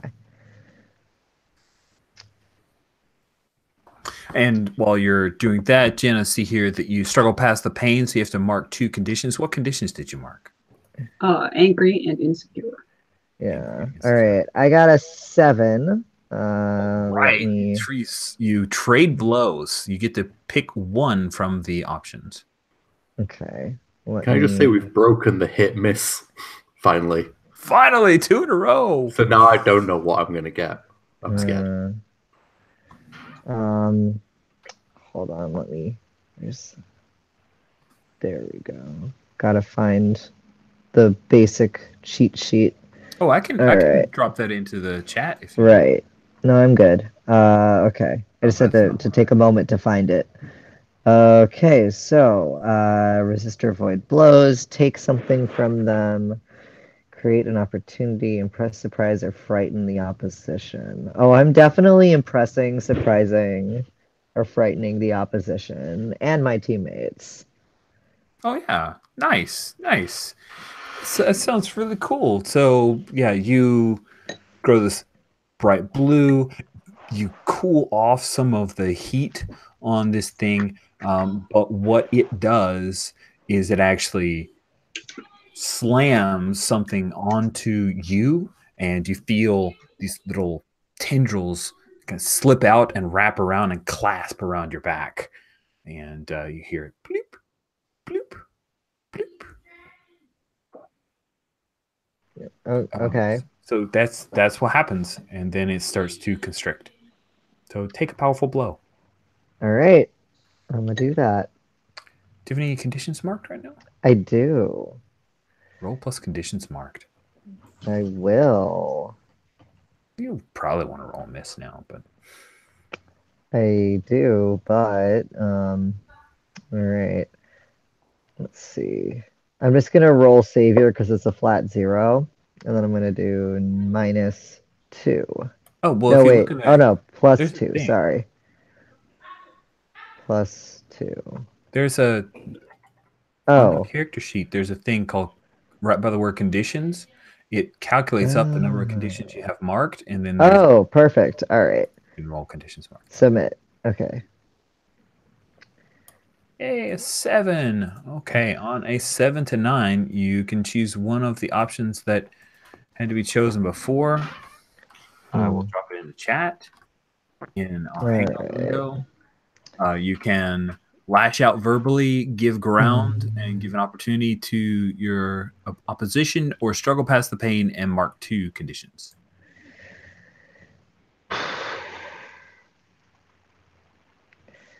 I think that what seems to make the most sense here? I'll give you a moment to think about that, and I'm going to jump over and check in with our armatures. So you've seen all of this unfold before you. You hear several little "Mama, Mama, Mama, Mama, you should go, Mama, go. We have this, Mama, and watch us."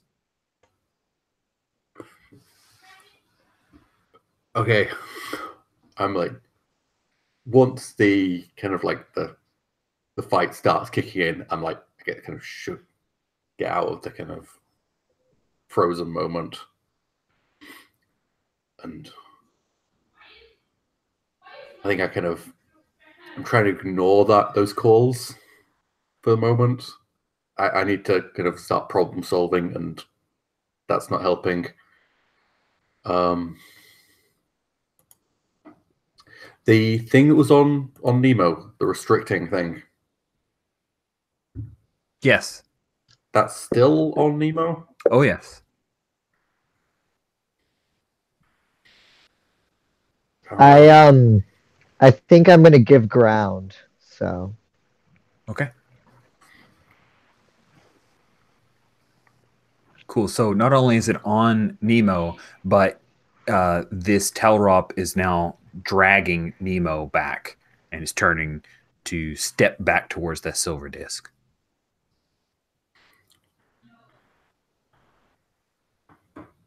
Okay, I thought running towards Nemo. Okay. And I don't want to do this, but I also Project Diffuse contain those. Awesome.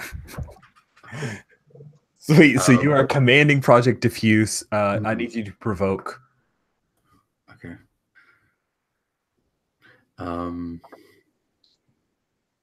Okay. Yeah. 8. Okay. So on a 7 to 9, they could rise to the bait and do what you want, stumble, err, or overreact. And so the other 3 Telrobs that were fighting pieces of Diffuse, like all of them just scamper away, and they're all moving along the ground as this one Telrob scout soldier is dragging Nemo away. And then all of a sudden 3 of the little squids form into a leg, and then another leg, and then all of a sudden the others crawl up the legs, and there's like this body of this, it's like a tendril, multi-armed Hydra-like diffuse body, and it latches onto the Telrop thing and starts squeezing it hard.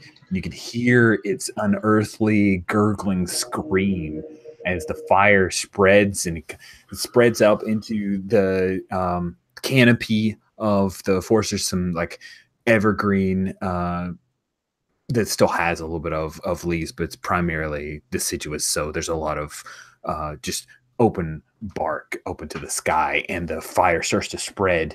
But it lets go of Nemo, and then the Ranger's truck explodes. So that throws a few people to the ground. I won't powerful blow per se, but that's just kind of a big, like 2-page spread explosion that happens that will escalate this to. I think I was like reaching like for that device that's stuck to Nemo just as that blow hits. Yes, yeah. So the truck explodes, and now it's a full-on forest fire that is happening. And luckily, the one person who is here has been teleported to Honoris Julius, and that is when we have Viridian pop back in. And you marked angry for your coming back So what I'm thinking is that I pop back in the frame just before the truck explodes. So like in the bottom right hand corner of the page, and then you flip the page and you have that the big frame where the truck explodes, and it sends me flying several feet and knocks me. I'll be one of the ones that's knocked down. Sweet. Yeah, so all you guys are knocked down from. There's like one panel of just everybody clearing their cobwebs, the Telrops. There are 3 of them now. That one was destroyed utterly. Nemo gets back up, and he's. I think that they're going to try to attack the Telrops again. Okay, directly engage the threat. Yeah, and I think how they're doing that are transforming into a dragon, just like Nice. yeah, and yeah. So they're just this huge dragon now. Big blue dragon.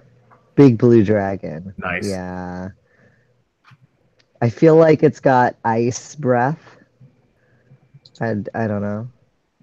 That seems, or something, blue fire or something. That makes sense.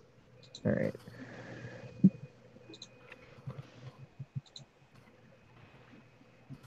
Oh, yeah. Sweet. I got a so 10. when you shift into the blue dragon, because of the full hit, we see the constricting band device that it snaps open as you become this big blue icy dragon. And with a 10, you can pick 2 options. Yep. Well, I'm definitely resisting or avoiding their blows. I'm a huge dragon. Screw them. And I am definitely. I mean, I feel like I already impressed, surprised, or frightened them. They should be more so, but I don't know if I should pick that again. Maybe create an opportunity for my allies would be a better pick, because I feel like they're already impressed, surprised, or frightened by me. So I don't see an extra advantage for choosing that again as well. So, okay. Create an opportunity for my allies, because they are now all about the big ass terrifying dragon. Nice. So They're then distracted. you freeze one with your icy breath. You freeze one to the spot. One of them is running for the silver disc, try to get out of here, and the third one has turned and is trying to face you, but it's obvious that it knows this is its last stand. Seraph, you see a big blue dragon that has icy breath and seems to be on your side. You also see a tentacle-covered thing that reminds you of armature. You've seen it before, but you have a feeling that it's not armature. What's the tentacle thing doing at the moment? Right now, it is going for the one Telrop soldier that is trying to face off the dragon.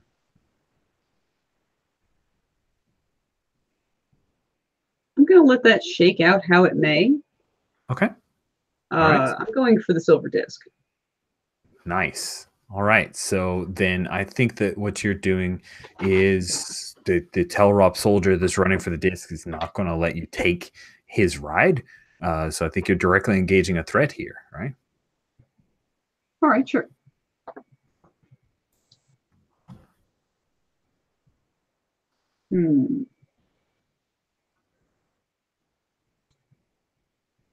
So I think that Roll20 is gonna.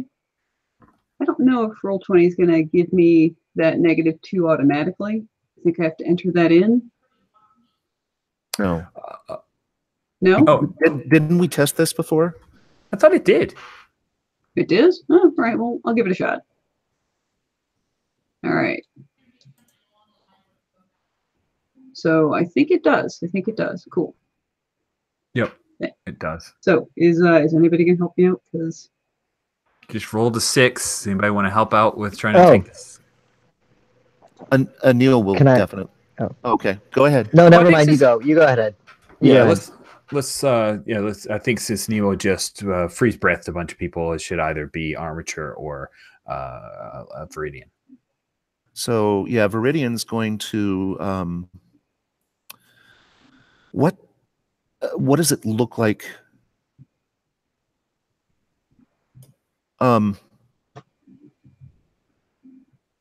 Basically, I'm going to run up behind, and what are you trying to do?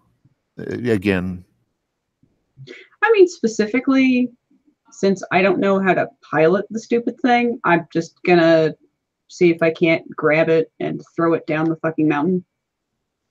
Play Cool. key boy. Hashtag unsubtle. cool. So,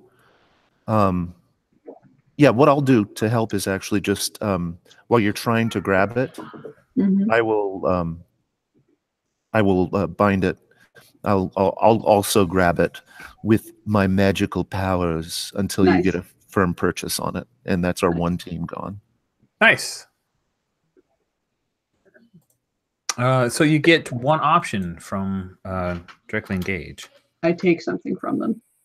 That sounds perfect. Is exactly what you've done, though. And I don't know if I explained it terribly well. The silver disc isn't like a single disc. It's like this ring. You ever seen those discs where it's just kind of like a ring? Except this thing kind of oscillates a little bit as it's continuing to move the whole time, and it seems like they step in the middle. And there's some kind of force bubble that they are supported by, and then they zip around. So you grab that, you steal it, you spin it the hell down the mountain, and the force bubble part bump a couple of onomatopoeias there as the silver disc actually cuts through several trees and it continues down the mountain. And then there's the one Telrop soldier who sees you do that, and he backhands you because you just stole his ride. And he says something in like these little squiggle line things, and then editor's note, curses is what it says. So please take a powerful blow. All right. Actually, can I defend her on that since I got close? That sounds good. Go for it. So once per scene, when I defend a teammate, I can shift Savior up and another label down in addition to any other benefits from the move. Even on a miss, if I do, I add one team to the pool. Nice. Good timing for that move that we wanted to see. That is a miss. Ah. So the good news is you get an XP. And I also shift my Savior up, so next time it would have been a hit. Nice.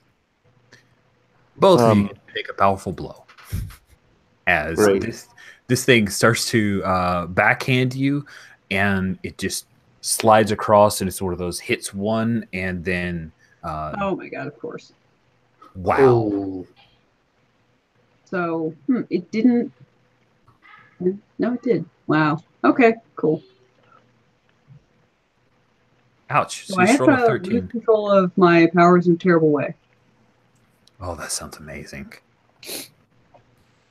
Oh, that sounds amazing. And we have one in the team pool now.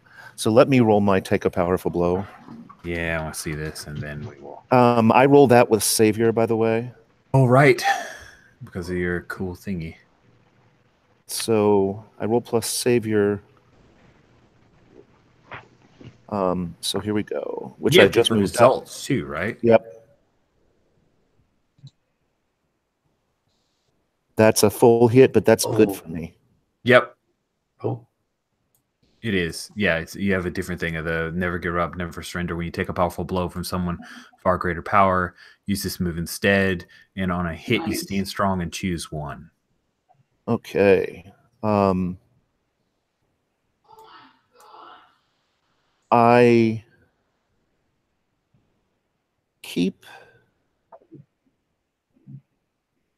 think I get an opportunity. Or no, I think I rally from the hit.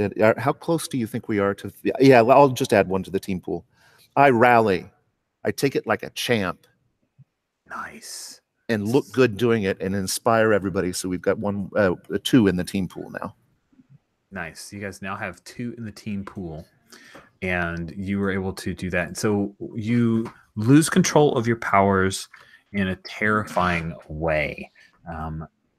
I think what happens here, and feel free, Seraph, if you want to collaborate with me, is that you open up a doorway to heaven. Okay. Perhaps a stairway. No, the stairway's a metaphor. So there's a crack and a rumble of thunder, and then this shining light from above as the cold October day is taken away, and everyone is pacified. Like the Telrop soldier who just struck you just drops to his knees, and the Project Diffuse, all of them kind of fall apart, and everyone is calm for this one perfect moment as this unknowable peace comes over, and everyone is cleared of all conditions. Damn. And I think that we end the session right there.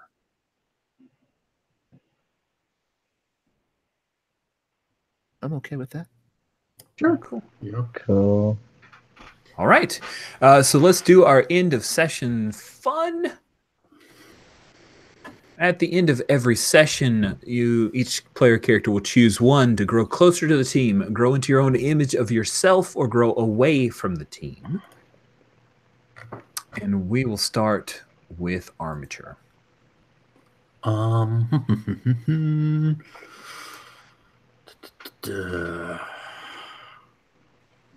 might need to. You might need to come back to me. Okay. I'll All of them seem viable. I know. They moment. always seem all viable. We'll go to Seraph. All right.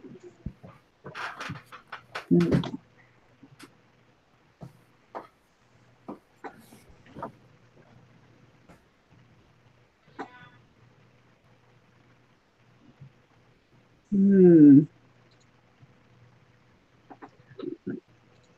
the interest of brevity. You can roll a die. I sure did. All right. I'm going to grow into my own self-image. Nice. So explain how you see yourself and why.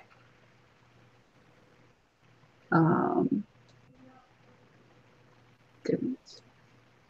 This has been a tough session for Ashley's self-image, honestly.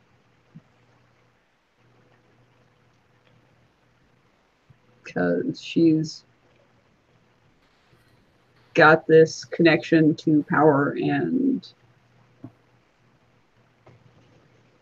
now one of the clearer burdens that goes along with it is right here on her doorstep.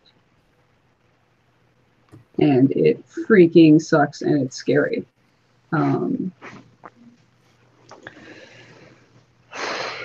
So I think I'm gonna shift my savior down and my danger up. Cool. Mm. Nemo, Mm-hmm. you grow closer, grow into your own image, or grow away from the team? That's a tough one. I think that I might have to say, with the revelation that Nemo is going to die and the failure of the reestablishment of kind of comfort and support and with Ashley, or they didn't really connect with anyone after that moment. And so I think growing into their own self-image fits here. Okay. So, because they stood up to Dai Ushi, they were just like, yeah, no, I'm not just gonna do what you say and what you want me to do. All right, cool. Um, So you can shift the let's label see. up and another down. Yeah. I think I'm gonna lower superior. Sorry. Push. Thanks. Lower superior. And I'm going to raise freak or danger. I feel like maybe danger is better. Right? Okay. Yeah. That seems right to me. All right. Paul, what about Viridian?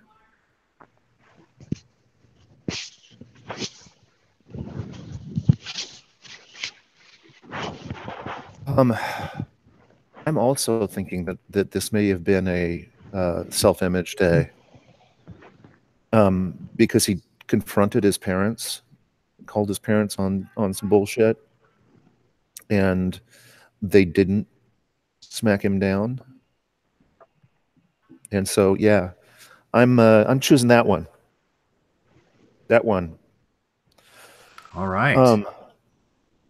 So I'm going to move, despite the fact that I just shifted Savior up, I'm going to move.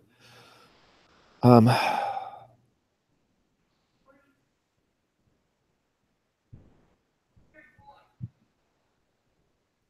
trying to decide because I think my next advance may be to. Oh yeah, no. This is cool. So I can. I'm going to shift Superior up one and down one.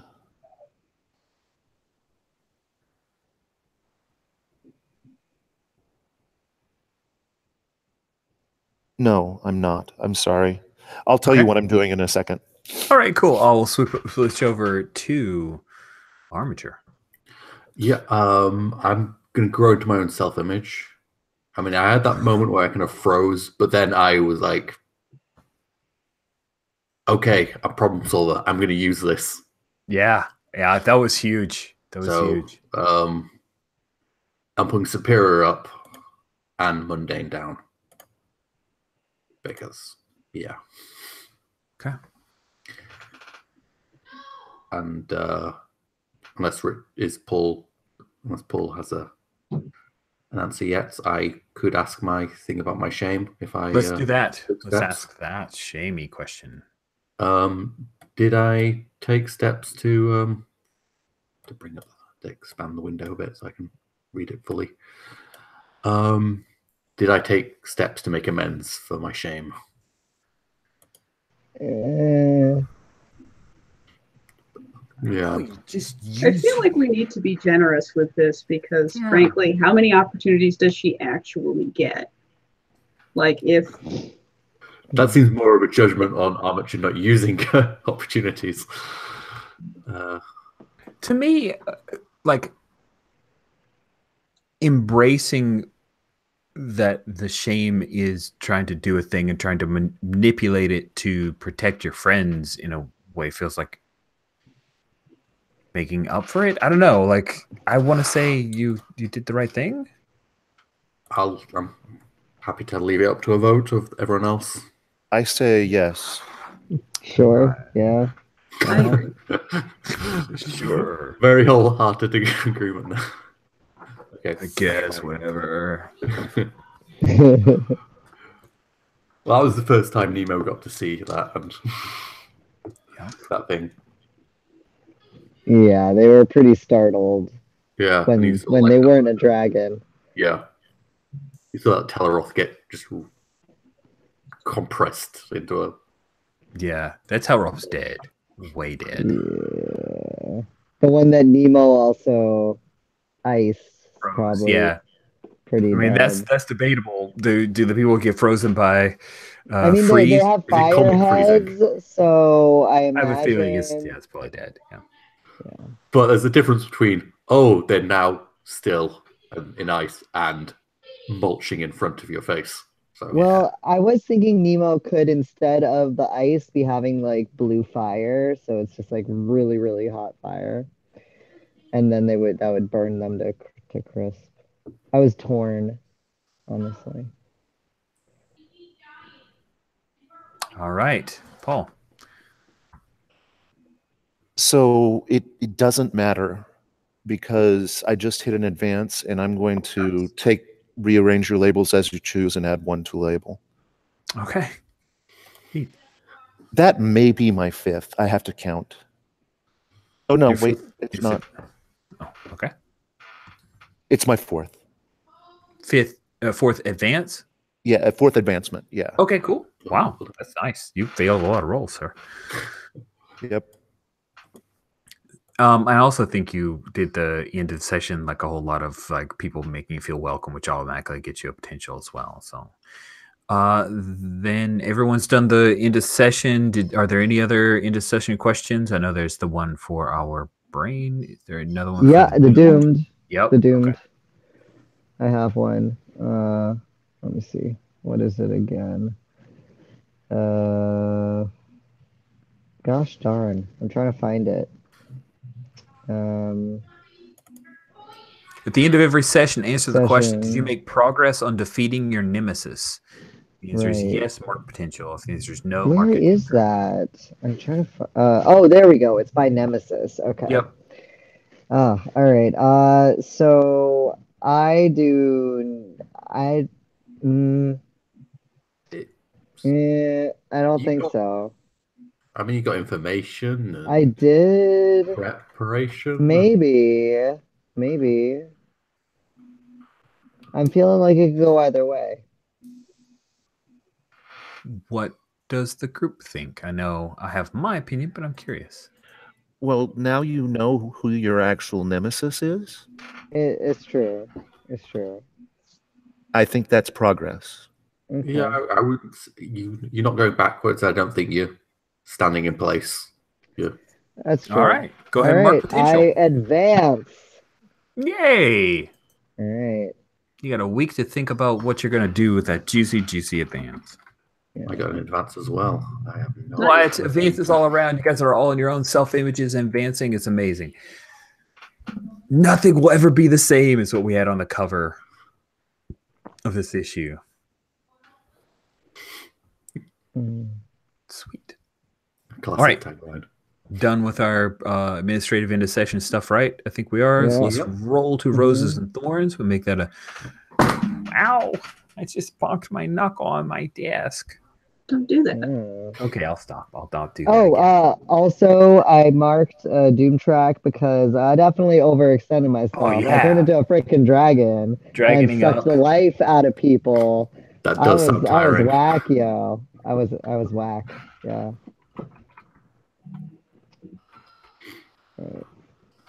All right. So let's do roses and thorns. Who would like to go first?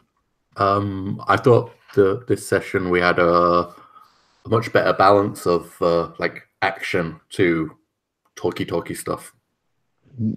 Definitely, I would have to agree wholeheartedly with that. Absolutely, it's like a really good balance. Thorns.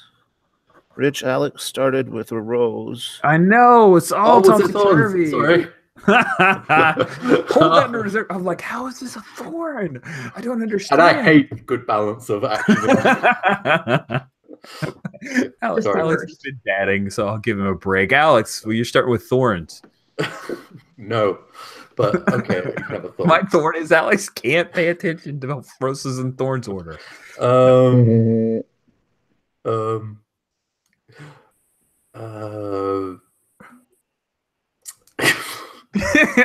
Let me skip to somebody else. Yeah, Who else thank would you. like to go first with thorns?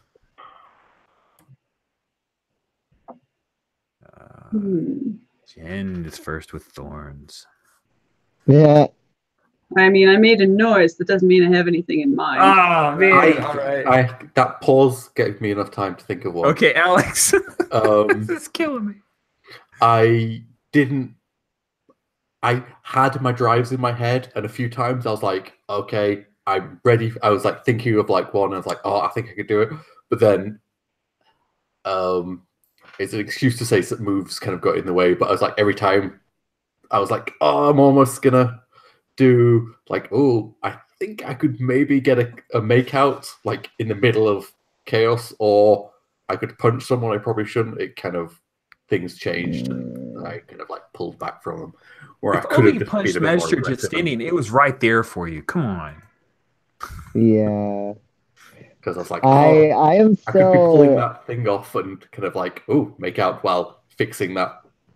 I device. am rooting for Armature and Nemo make Yeah. out next session. I think it's gonna happen. I think it probably was good, yeah. And I was like, oh, Anil and Set for knocked out, but the moves changed into different things because of their powers and stuff. But I was like, oh, I could come in and try and punch out. It's kind of like I had fireside chat in my short list of things to make sure I pay attention to, as well as Paul, pre-game, let's highlight these moves, make sure I engage them. I need to get your drives in there and try to angle towards them so we can make sure we hit them. I mean, awesome stuff happened every time. It made me go, oh, well, I'm going to not get in the way of the awesome stuff. All right. Any other thorns? Jen. Yeah. I wasn't fully awake when we started. I feel like it took me a while to wind up, which I didn't like, but apparently didn't hold anybody else up. So that's a good thing. Jen, you firing on like half your cycles is still pretty amazing, because I'd had no idea you were tired. Good. Yeah, no, I didn't sleep great last night. I'm not sure why. It sucks. Yeah, happens. I know I didn't. Oh, sorry, Alex. Hopefully, little one turns the corner and y'all will both get more sleep soon. Fingers crossed.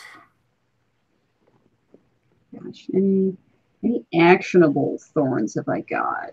Yeah, I mean, I can send you a message on next Saturday to ask you to go to bed. No, I mean, I woke up a couple times in the night. Okay. The deal, so that won't help.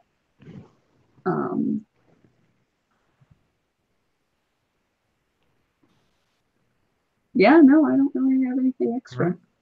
Cool. I'll let you know if I think of anything. This is weird because I know Alex was underslept and Jen just said she was, but for my thorn, you can pretty much just literally take what Jen said and hear it in my voice. Woke up a few times. I woke up at a little before 3:30 for no good reason. And didn't get back to sleep until just after 6, and then had to be up at 7:30. So it was not. Yeah, you're awake about the same. I mean, different time of the night, but about the same length. Yeah. Just minus screaming. Yes, thankfully minus the screaming. But other than that, I thought this was a thornless for me. I think the only thing that I can say is that next time I would like to get to see Nemo dealing with the family situation a little bit. Yeah, I agree. We even talked about it early on, and I was like, yeah, I even wrote down Tina and Matt, and then things just kind of bounced. Also, And- No, Cora. I get it. But I think the fallout from this is going to be pretty cool. You know, talking with Yeah. teammates and then going home. I'm excited. All right, JD, you were. Oh, sorry. One last one. Cora Yeah. as well. I would like to see Cora. Oh yeah, I want to see Cora too. Also, Alex, if you want to draw Cora, Oh yeah, like, just like crack that whip. Come Yeah. on, man. that would be fun. But I think if there don't- was illness, I would have been much further ahead on multiple projects. So. but yeah, That was no, definitely mine. seconded. I totally want to see Cora. Cool. Oh, Rich, show JD the Magister Justinian picture. Oh, absolutely. Oh yeah, It's so totally. dope. And I should have I always have it in my head to highlight it when we introduce him, and it's on there. It's on the Roll20, but it's on a page that I don't normally drop you guys to. But this is what Magister Justinian looks like. Also, oh Yeah, doesn't that look yeah. cool? It looks And better on then, black. He looks cool. Yeah. and this is what Ashley's dad looks like. Yeah. Yeah. So I love We both saw those that. pictures so much. I love Okay, them. so I did display that one. I remember that one at least. Yep. I love that he's got this crazy ring thing. I always wonder in my head, like, just that one ring. So I like that armature has a thorn. It has a rose, like in the Oh, the little thing. Yeah. in the picture you posted. It's so It's cool. cute. So JD, Before he was the whole mummy thing. Yeah. You were last on thorns, so you get to be first with roses. What roses did you have from today's session? I liked, loved how we were all kind of brought together into the Viridian's home, and kind of that whole segment was really, really fun. Like I loved the introduction of Dayushi in a more I guess more seen light, because we only got a little taste of her before. So that was fun to follow up on that teaser and get to interact. I liked that a lot. And yeah, it was very surprising, the twist where there were it's like, oh well, we're preparing for this thing, we're already here. It's like, I did not know what to make of that. That was very shocking for me. Yeah, that was very much the call is coming from inside your house I kind of know moment. that was totally that moment. Cool. Thank you, JD. Paul, what roses did you have?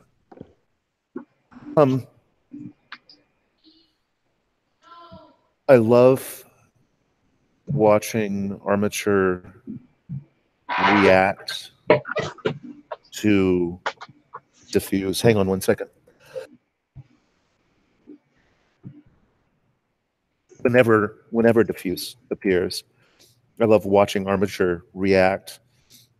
And although we're over a crappy, we're just on video in my browser, I can still like see the series of facial expressions, a couple panels worth of facial expressions kind of going as she processes. Alex brings that to the fore really well. I also thought the session was nicely balanced. I was very glad to get to defend someone using that move. I realized that I had used the take a powerful blow one before, but it's still always awesome because obviously because I always roll with Savior for take a powerful blow. But yeah, it was good. And apparently we've now named my magical traveling Zippa Zappa. Alec is Zip Zap. Zip Zap. Yep. Yeah, So not Zippa Zappa. Zip Zap. Zip Zap is so good. And that's it. Thank you, Paul. Jen, what rose did you have? Oh, I forgot. I'm sorry to interrupt, Jen.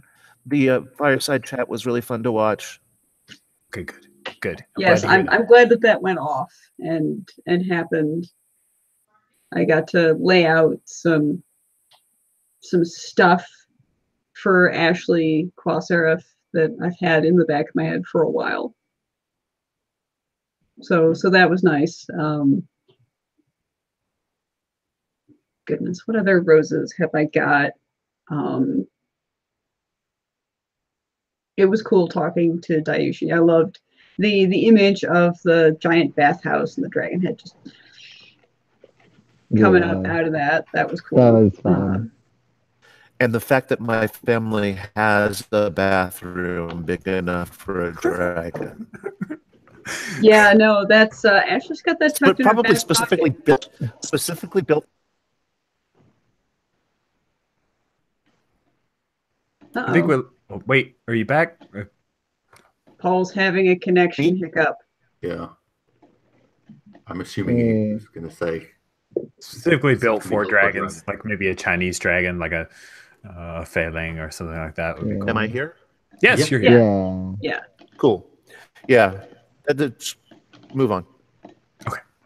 Okay. Yeah, that was super cool. I think we got to have some cool character moments. So that was quite nice. Good. Jen, Alex, bring us home with player side roses. Well, I've heard that you thought it was a good balance, a better balance between action and talking. yeah. Just cue you up there. I really did love, also, to further that, I loved the Anil and his parents' conversation. And I really loved the Daishi and both Seraph and Nemo part of that conversation. I thought it was really good. Yeah. That was a fun interaction. Yeah. I really liked all the NPC work, Seraph's dad as well. It was really cool, kind of detached, but not exactly, Like detached, but not separate, but not cold, I should say. Yeah. That's so glad to hear that. That was a big thing for me, is I wanted him to seem cosmic, but not seem cold. So thank you. I'm glad that came across. You did. Thank you. And when he just popped out. Yeah. Far less work for him. Yeah. Cool. Anything else, Alex? Everything everyone else said. Good. I've a lot of dittos for the roses you guys all handed out, but I just want to highlight specifically some of the moments that I'm super gonna remember from this issue. Like the highlights of the issue for me is Seraph and singing and her father showing up, like that connection, them going flying. The introduction of Viridian to father, leading off with what the hell, that was great. Nemo turning into a dragon, the blue dragon, and that juxtaposition of having formerly seen the red dragon, that was really cool, as well as Nemo's just overall positivity towards their friend. And you're so cool, Ashley. Like, I really like that as a different kind of reaction. It felt real for Nemo, but it's not exactly like what you normally see in the revealing the secret ID per se. Yeah, Nemo's just psyched. It's super cute. Oh, you know what? I do have an additional thorn, and it's all on me. I did not connect Dayushi to the dragon dream until like midway this episode. But you lead into it like And I actually think I saw a little bit of the reaction of like when I said the dragon. I felt like I saw a reaction of like, oh, snap. Oh Which shit! yeah, Man, that I was a fucking thing. missed it. Yeah, so Yeah, that was my Or maybe I thought it's you'd caught Helldrake. on to it way earlier. I thought you'd actually. yeah, I Nope. did too. There's I a really moment you thought reacted in the when I'm like, fireside chat you were like, because you did like a and I was like, so yeah, so she's made that. Yep. Nope. That was the moment. and the last highlight that I want to highlight is Alex, you just embracing that moment of like, I'm going to tell him what to do. Like, we have to fix this. That was, I can't believe I got it to that desperate of a moment to where I never imagined that at this point in the game, that would be a thing that Armature would ever do. And it was so good. So She juicy. did it. She did it. It was so I'm sure good. there will be repercussions down the road. Yeah. See, Mama. See, Mama. Yes, Mama. You do love us. Cool. All right, guys, we'll go ahead and call it here. Thank you all so much for playing another game third. We got 2 more to go in the Doom in Halcyon City. Everybody have a great rest of your evening. See you guys.